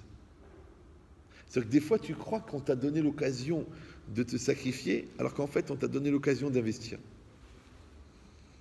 Moi, je connais un gars, par exemple, il m'a raconté que son copain, à l'époque, il a acheté la nouvelle monnaie, là, je sais pas quoi, là. Le Bitcoin, il l'a acheté à 6 centimes pour $2500. Il a vendu maintenant une partie, 150 millions de dollars. À l'époque, tu aurais dit, c'est Zera Levatala, qui sont en train d'acheter des bêtises, une truc virtuel. Le mec, il a acheté $2500, il les a jetés, il ne s'est même pas occupé, il a continué à faire d'immobilier. Mais il est bourré maintenant. Quand il a vu que le Bitcoin, il était à 18 000 euros, il a vendu. Maintenant, peut-être que les mitzvot qu'aujourd'hui, tu les vois comme des centimes, un jour, tu vas voir qu'ils valent des millions. Et comment tu sais si une mitzvah, elle vaut des millions? À cause de ce que tu as sacrifié pour la faire. Regarde l'effort que tu as fourni. Rappelez-vous que nos grands-mères, elles allaient se tremper à l'oued. C'était pas évident. Ouais. Et le sable, et la nuit, et les arabes, et les trucs. Maintenant, toi, tu as un mikvé, nickel, propre, aseptisé, avec la clim, la coiffeuse, et tu dis, j'ai peur d'attraper une mycose. Mais tu es toi-même une mycose. Comment tu vas attraper une mycose? Est-ce qu'une mycose est la mycose? Et eux, avant, ils réfléchissaient. Ah, ya Rabbi, il faut aller au mikvé, allez, on y va, allez, ni réfléchir. L'eau froide, l'air, ils allaient avec la solika, les deux comme ça, hop, et vas-y, rentre, glacé, il rentre, et ça, il rentre, et hop, et elle donne à l'enfant de sadique. Et toi, tu dis, il est un peu froid. Tu mets le pied dedans, tu cries, d'où Jésus? Comment ça?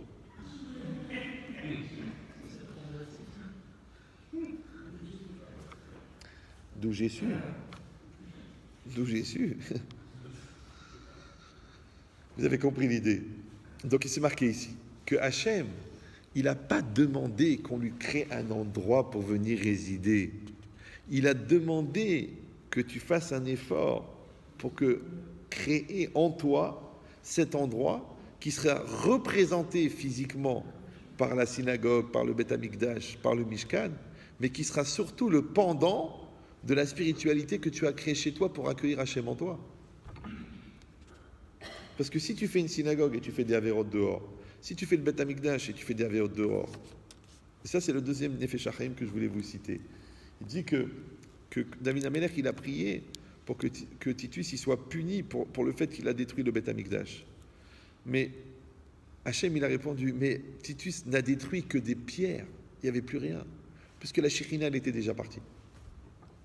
Parce que quand la Shekhinah, elle quitte le cœur des Béné Israël, donc elle quitte Yerushalayim. Quand elle quitte Yerushalayim, alors il reste quoi? Des pierres. Maintenant tu veux qu'il soit puni parce qu'il a détruit des pierres. C'est comme si toi tu poignardes un cadavre. Mais le cadavre il est mort. Et tu mets un deuxième coup de couteau.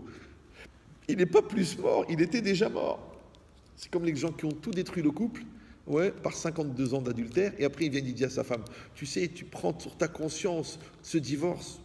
La femme elle dit, mais mon mari, je peux même pas divorcer puisque tu m'as jamais épousé. Comment le lendemain du mariage tu m'as trompé avec ta belle-sœur? Donc en fait tu t'es pas marié. Maintenant déjà qu'on fasse un guet, c'est vraiment une sheila. Est-ce qu'on doit faire un guet quand quelqu'un ne s'est pas marié? Eh ben c'est exactement pareil. Quand la Shekhinah a quitté la maison, oui, tu crois que c'est un problème de faire le guet? Je raconte cette histoire parce qu'elle est choquante. Un gars il me téléphone. Peut-être vous l'avez déjà entendu sur internet. Il m'a dit, Rabbi Chetri, je veux savoir si j'ai le droit de haïr mes beaux-parents. Je dis, ah bon, pourquoi? Il m'a dit, le soir de Rosh Hashanah, on était un peu énervés, comme ça, il y avait du monde, les enfants ils criaient, on avait bu un petit peu, et mon beau-frère, il m'a mal parlé. Je me suis énervé, j'ai voulu lui mettre une baffe, il s'est baissé, c'est la belle-sœur qui a pris la claque. Quand la belle-mère, elle a vu ça, elle a pris le téléphone, elle a appelé la police, ils sont venus, ils m'ont mis en garde à vue, j'ai passé tout Rosh Hashanah. au commissariat, jeté comme un chien là-bas entre une prostituée et un clochard qui puait. Alors j'ai le droit de les haïr, mes beaux-parents? Je dis, écoute, moi je ne connais pas tes beaux-parents, je ne te connais pas, j'entends que ta version de l'histoire. Mais j'ai juste une question. Quel mazal pourri tu pouvais avoir pour te retrouver, même si tu n'es pas religieux, le soir de Rosh Hashanah au commissariat? C'est que les mecs qui sont à la synagogue en train de chanter Hachem, Melech, Hachem. Ouais. Et toi, c'est en prison. Et en plus que c'est un siman pour toute l'année maintenant. Chelet al-Denia. Ça veut dire que sur la Esther.com, tu dois être référencé au niveau. Ouais. Il m'a dit, mais ça veut dire quoi? Je vais t'expliquer ce qui s'est passé. Dans ta maison là-bas, avec les parents, les beaux-parents, toi et ta femme et les belles-sœurs, il n'y a pas de respect, il n'y a pas d'amour, il n'y a pas de Torah, il n'y a pas de tefilin, il n'y a pas de mikvé, il n'y a pas de kashrut. Il me dit, oui, c'est vrai. Je dis, oh, la Shekhinah, elle est partie. Quand la Shekhinah, elle est partie, un des visages de la Shekhinah, c'est le shalom. Quand il n'y a pas le shalom dans une maison, tu crois que c'est parce qu'il y a deux brels qui s'engueulent? Non! Parce qu'il n'y a pas la communion des bonnes volontés, parce que la bonne volonté, elle vient de l'âme. Donc la communion des volontés, ça crée la Shekhinah. C'est pour ça que c'est marqué Zahu Shekhinah Benehem. S'il y a 10 juifs qui viennent dans une synagogue pour prier, il y a la Shekhinah. Mais si ces 10 juifs-là, ils ne sont pas en shalom, il n'y a pas de Shekhinah. Bien qu'ils sont 10, bien qu'ils répondent au Kaddish, mais il n'y a pas minyan. Parce que chacun dit qu'il crève, qu'il s'étouffe. Lui, il me donne 10 000 euros. Lui, il m'a manqué de kavod. S'il n'y a pas le shalom dans la synagogue, il n'y a pas de Shekhinah. Tu dis, et les meubles, et les Sefer Torah, c'est rien, c'est du cuir, tout ça, c'est rien. Pourquoi ils n'ont pas fait pipi sur des Sefer Torah, les nazis? Quand la Shekhinah s'en va, il n'y a plus rien. Je dis, toi, ton problème, c'est pas que tu t'es retrouvé au commissariat, c'est que tu as fait partir la Shekhinah de ta maison. Maintenant, quand la Shekhinah, elle s'en va, les flics, ils rentrent. Parce que comment ils peuvent rentrer? Est-ce qu'on est Rosh Hashanah? Qu'est-ce qu'ils font là? Qu'est-ce que tu fais sur cette photo maintenant? Ok, c'est de la faute, c'est de la faute, c'est de la faute, mais tu es sur la photo. Si tu es sur la photo, c'est que tu es concerné. Et concerné, ça s'écrit en 2 mots chez les gens qui le vivent mal. Coma profond. D'accord? Donc si vous comprenez ça, donc en fait, le Mishkan, c'est un endroit pour faire résider Hachem, mais en fait, c'est comme un repère qu'on crée pour faire résider Hachem en soi. Comme la Torah, elle t'a dit, la synagogue. Les Chachamim t'ont dit, le livre de prière, le texte de la prière, les lettres de la prière, les lois de la Beth Knesset, le kavod de la Beth Knesset, le respect du rabbin, répondre au Kaddish, avoir la kavod dans la prière. Mais tout ça, c'est pourquoi? Pour faire de l'ambiance, pour faire de la liturgie. Hein? Pourquoi faire? Allez-y, monsieur Cohen. Ah, je suis mal garé. Enfin, c'est samedi. Ah, on rigole. Comment le mec il peut dire Odou Lachem Kitov alors qu'il a sa voiture mal garée Shabbat? Mais lui-même, c'est un Chilou Lachem vivant. Il dit oui, mais c'est pour la synagogue. Il est responsable de la chorale. Donc en fait, c'est l'inverse. L'idée, c'est quoi? C'est que la synagogue, elle est faite pour que tu fasses rentrer Hachem dans ton cœur. Yom Kippour, il est fait pour que tu fasses rentrer Hachem. Rav Dessler, il dit, si un gars, dans les 40 jours, dans les 30 jours avant de Slichot, les 10 jours de la Seret Yemei Teshuvah, les 2 jours de Rosh Hashanah et le jour de Kippour, en 40 jours, il n'a pas réussi à avoir 5 minutes de vibration spirituelle, il a dit, il faut se demander s'il n'est pas mort. Parce que tout ça, la Torah et les Chachamim, ils ont organisé pour que la personne, elle fasse Teshuvah. Et le mec, il a dit, on a fait une prière de folie. Il y avait un kidouche très très généreux. Le rabbin nous a fait une belle déracha, un dvar magnifique. Mais toi, tu as fait tchouva? Non. Pourquoi c'est obligatoire? C'est pas obligatoire. Il y a aussi des cercueils qui ne sont pas fleuris. Mais on t'a fait toute la prière pour ça. On t'a donné une épouse pour que tu apprennes à dire merci. Ah, c'est pas évident, vous la connaissez pas. C'est dommage. On t'a donné un mari pour que tu apprennes à faire du kavod. Ah oui, mais c'est un pauvre type, il est nul, je suis pas fier de lui, je l'admire pas. On t'a donné des enfants pour que tu éduques l'enfant qui est en toi. Ah, mais vous les connaissez pas, ils travaillent pas à l'école, ils sont pas sérieux. Mon père me l'avait dit, ça te portera pas bonheur, t'as pas ma bénédiction. Ça, t'as rien compris. Tu n'as rien compris. Tout ce que tu fais dans la vie, c'est pour fabriquer en toi la personne que tu es censé devenir. Donc quand on va arriver là-haut, on ne va pas arriver avec des actions, on va arriver avec la personne qu'on est devenu grâce aux actions qu'on a faites. Vous me suivez ou là? Alors il y a des gens qui viennent avec des valises de Serfa. Ouais. L'autre qui vient avec des valises d'actions. Mais est-ce que tes actions, elles t'ont changé? C'est comme si le mec, il a fait médecine, mais il n'est pas devenu médecin. Il a fait ses 6 ans de médecine, il a fait l'internat, il a fait tout, mais il n'a pas réfléchi au diagnostic, il ne s'est pas sensibilisé au problème. Alors il ne comprend rien, tu dis j'ai mal là, il dit écoutez madame, j'en sais rien, mais c'est vous le docteur. En fait, il n'a pas profité de ses années de médecine pour devenir médecin. Vous me suivez ou non? Comme le gars, il est menuisier. Il dit alors montre-moi tous les meubles que tu as fait. Il dit non, je suis devenu menuisier. Maintenant, ça ne se voit pas, je suis un gars normal.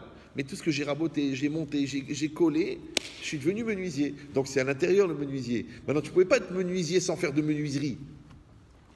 Vous me suivez ou non? Donc tu fais de la Torah pour devenir un Ben Torah. Tu fais du Olam Haba pour devenir un Ben Olam Haba. Maintenant, si tu fais des gestes, si tu fais une ambiance, si tu participes à un groupe, si tu as certains rites, mais que tu ne changes pas à l'intérieur, c'est un vrai problème. Pourquoi? Parce que de vous à moi, c'est pas ton corps qui va aller là-haut, vous êtes au courant.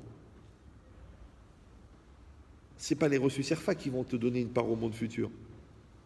C'est est-ce que tu as profité de ce don pour devenir généreux? Est-ce que tu as profité des gens qui t'énervent pour devenir calme? Est-ce que tu as profité de la Vera pour faire tes chouvas? Est-ce que tu as profité de la matérialité pour devenir Kadosh, saint? Parce que Kadosh et Mouvdal Minachomer, c'est séparé de la matérialité. Donc si tu as profité de la réalité pour devenir quelqu'un, c'est ce quelqu'un qui va se présenter devant Dieu. C'est pour ça qu'il dit le Rabbeinu Halanel, Ashre Misheba Lekan ve Talmudo Beyado, heureux celui qui se présente ici, ça veut dire au monde futur, ve Talmudo Beyado. C'est quoi Talmudo Beyado?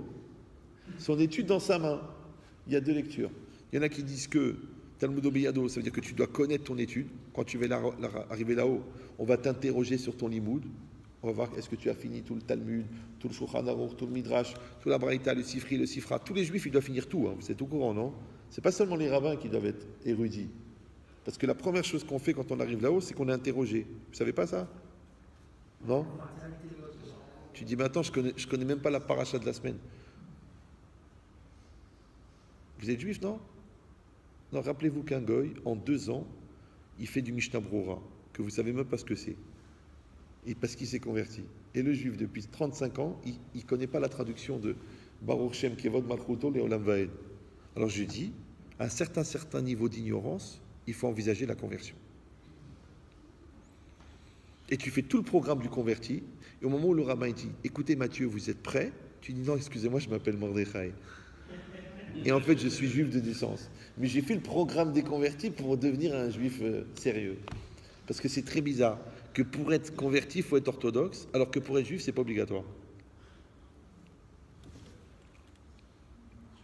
connaissez cette histoire, elle est bizarre. Il y a une famille religieuse, ils avaient une fille. Et cette fille-là, elle a rencontré un garçon qui n'était pas juif. Le Alenu, Simsilenu, tout. Elle est tombée amoureuse. Elle a dit, je vais l'épouser. Les parents, ils ont dit, tu nous fais ça, on meurt. D'ailleurs, le père et la mère ont acheté chacun un tabouret et une corde. Ils étaient prêts. La fille, dans la pression, elle a quitté le goy, elle ne s'est pas mariée avec lui. Ok. Maintenant, le goy, il est intelligent. Il a dit, pourquoi je me suis attaché à une juive? Qu'est-ce qui m'arrive dans la tête? Il a commencé à lire des livres. Après, il a dit, bon, il a voulu se convertir. Il a dit, c'est pas assez sérieux, il a été à Aix-les-Bains. Il était à Aix-les-Bains, il est rentré là-bas, Bachur Yeshiva. Il a étudié. Rav Yitzhak Veil, c'est une histoire connue, il y a 25 ans. Il l'a converti. Il était devenu Talmid Chacham, d'accord? Érudit, conversion 100% orthodoxe, cachère de chez cachère. La fille, elle a entendu ça. Elle a dit à ses parents, regardez, qu'est-ce que vous en pensez maintenant? Peut-être que je peux faire un chidour avec le garçon, parce que regardez, il s'est converti. Ah, les parents, ils ont dit, si Rav Yitzhak Veil l'a donné, ça veut dire que c'est du 100% cachère. Ok.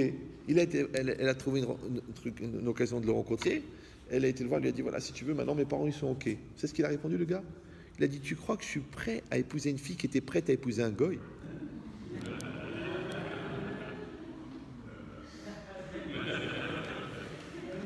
C'est surréaliste. Et ça, c'est les clins d'œil du bon Dieu. Ton niveau, c'est pas ton niveau. Tu dis, mais je suis d'une famille religieuse. Mais regarde, le gars, il te donne une leçon de vie. Ah, tu dis, mais je suis un juif honnête. Mais le gars, il te dit, monsieur, comment vous conduisez? Et tu dis, mais je suis un mari gentil. Et la secrétaire, elle dit, mais vous vous rendez compte que vous êtes prêt à tromper votre femme? Parce que je suis venu en décolleté, d'un seul coup, vous vous excitez. Mais vous êtes marié, vous avez 5 enfants. Vous êtes fou, quoi. C'est-à-dire que la non-religieuse secrétaire, elle dit au gars religieux, comment ça se fait que tu veux me toucher? Mais il va te soigner. Le gars, il dit, mais attends, personne n'est au courant. Mais comment? Mais ton Dieu, il est au courant, non? Ta femme, elle a confiance en toi. C'est-à-dire que tu reçois des leçons de la vie, mais pas toujours là où tu t'y attends.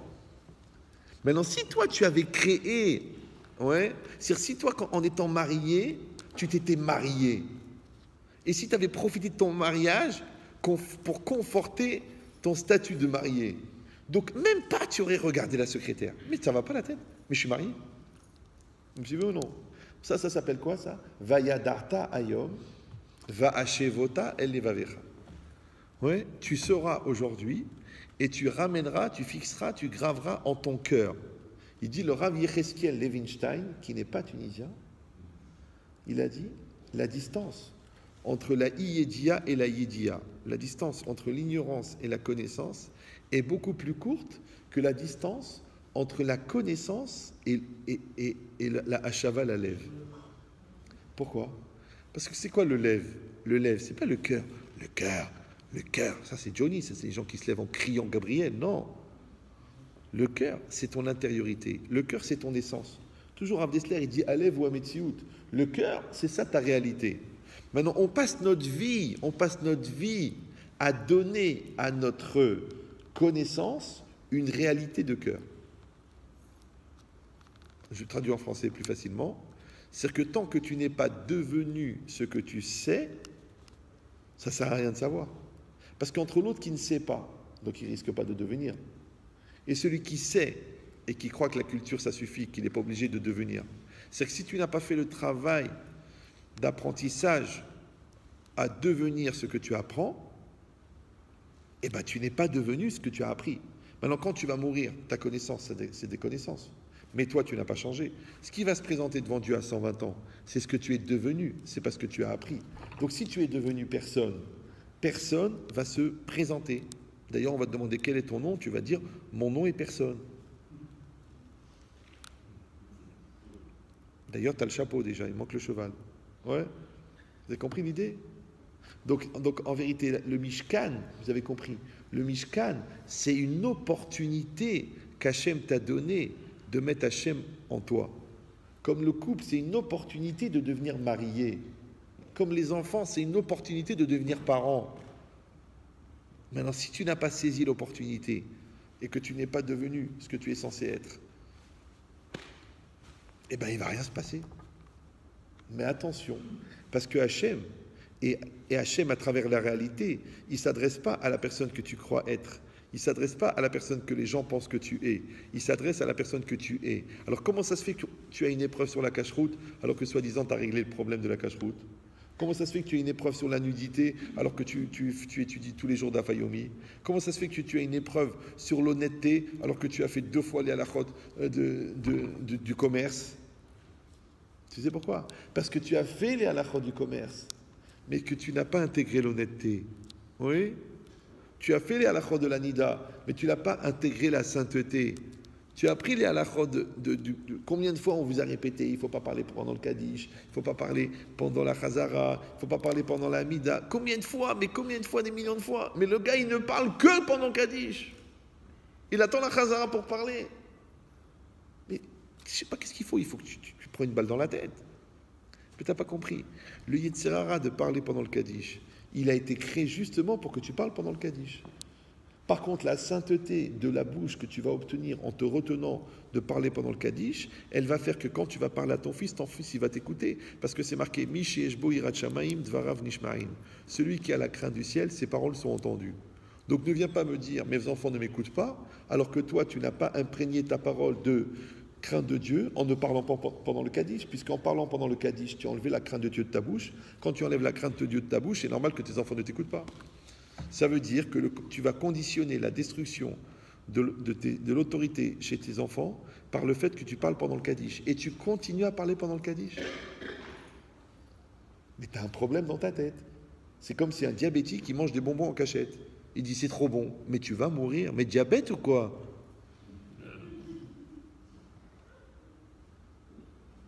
Ben, c'est exactement pareil. La Torah, elle t'a donné des règles. Je crois que c'est pour t'embêter.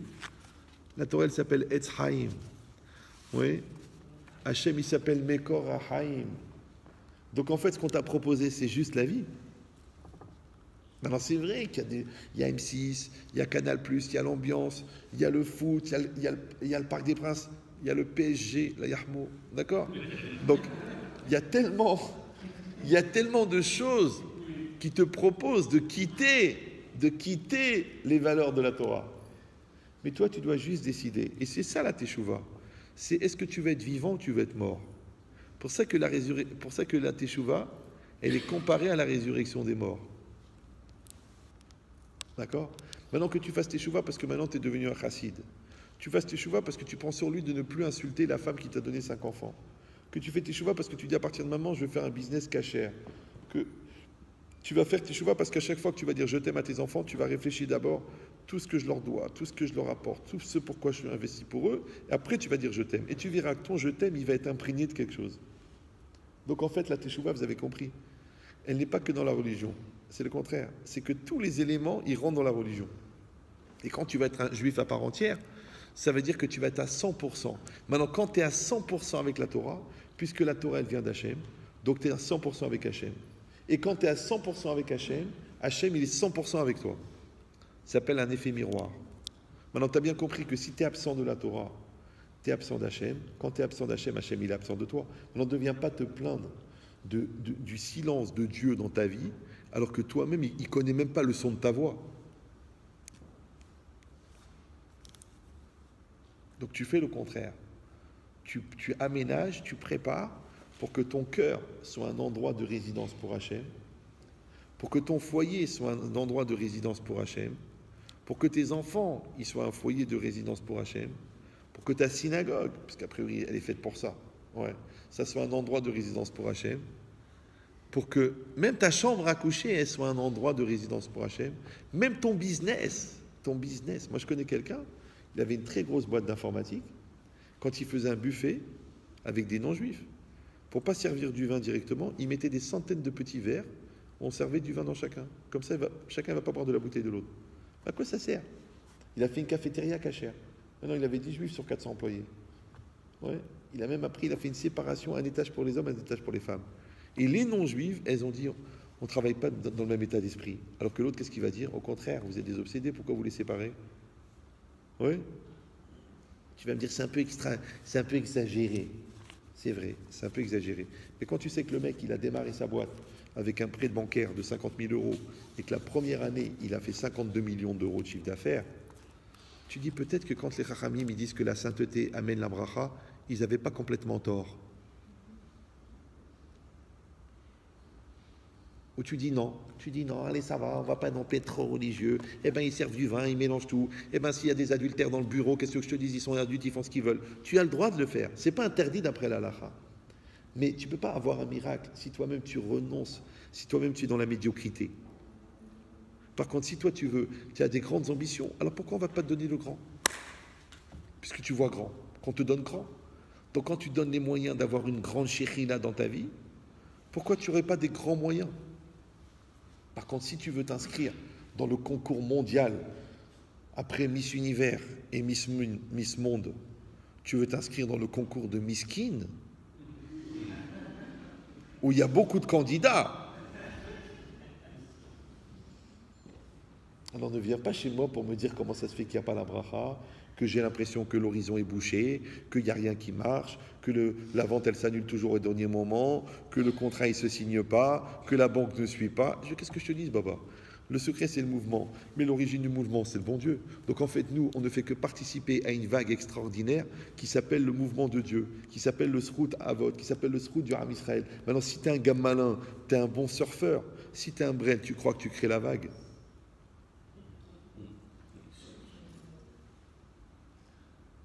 Donc si Dieu veut, on fait tous une bonne teshuva, et moi le premier, d'accord? On fait régner Hachem dans notre cœur, avec la halakha.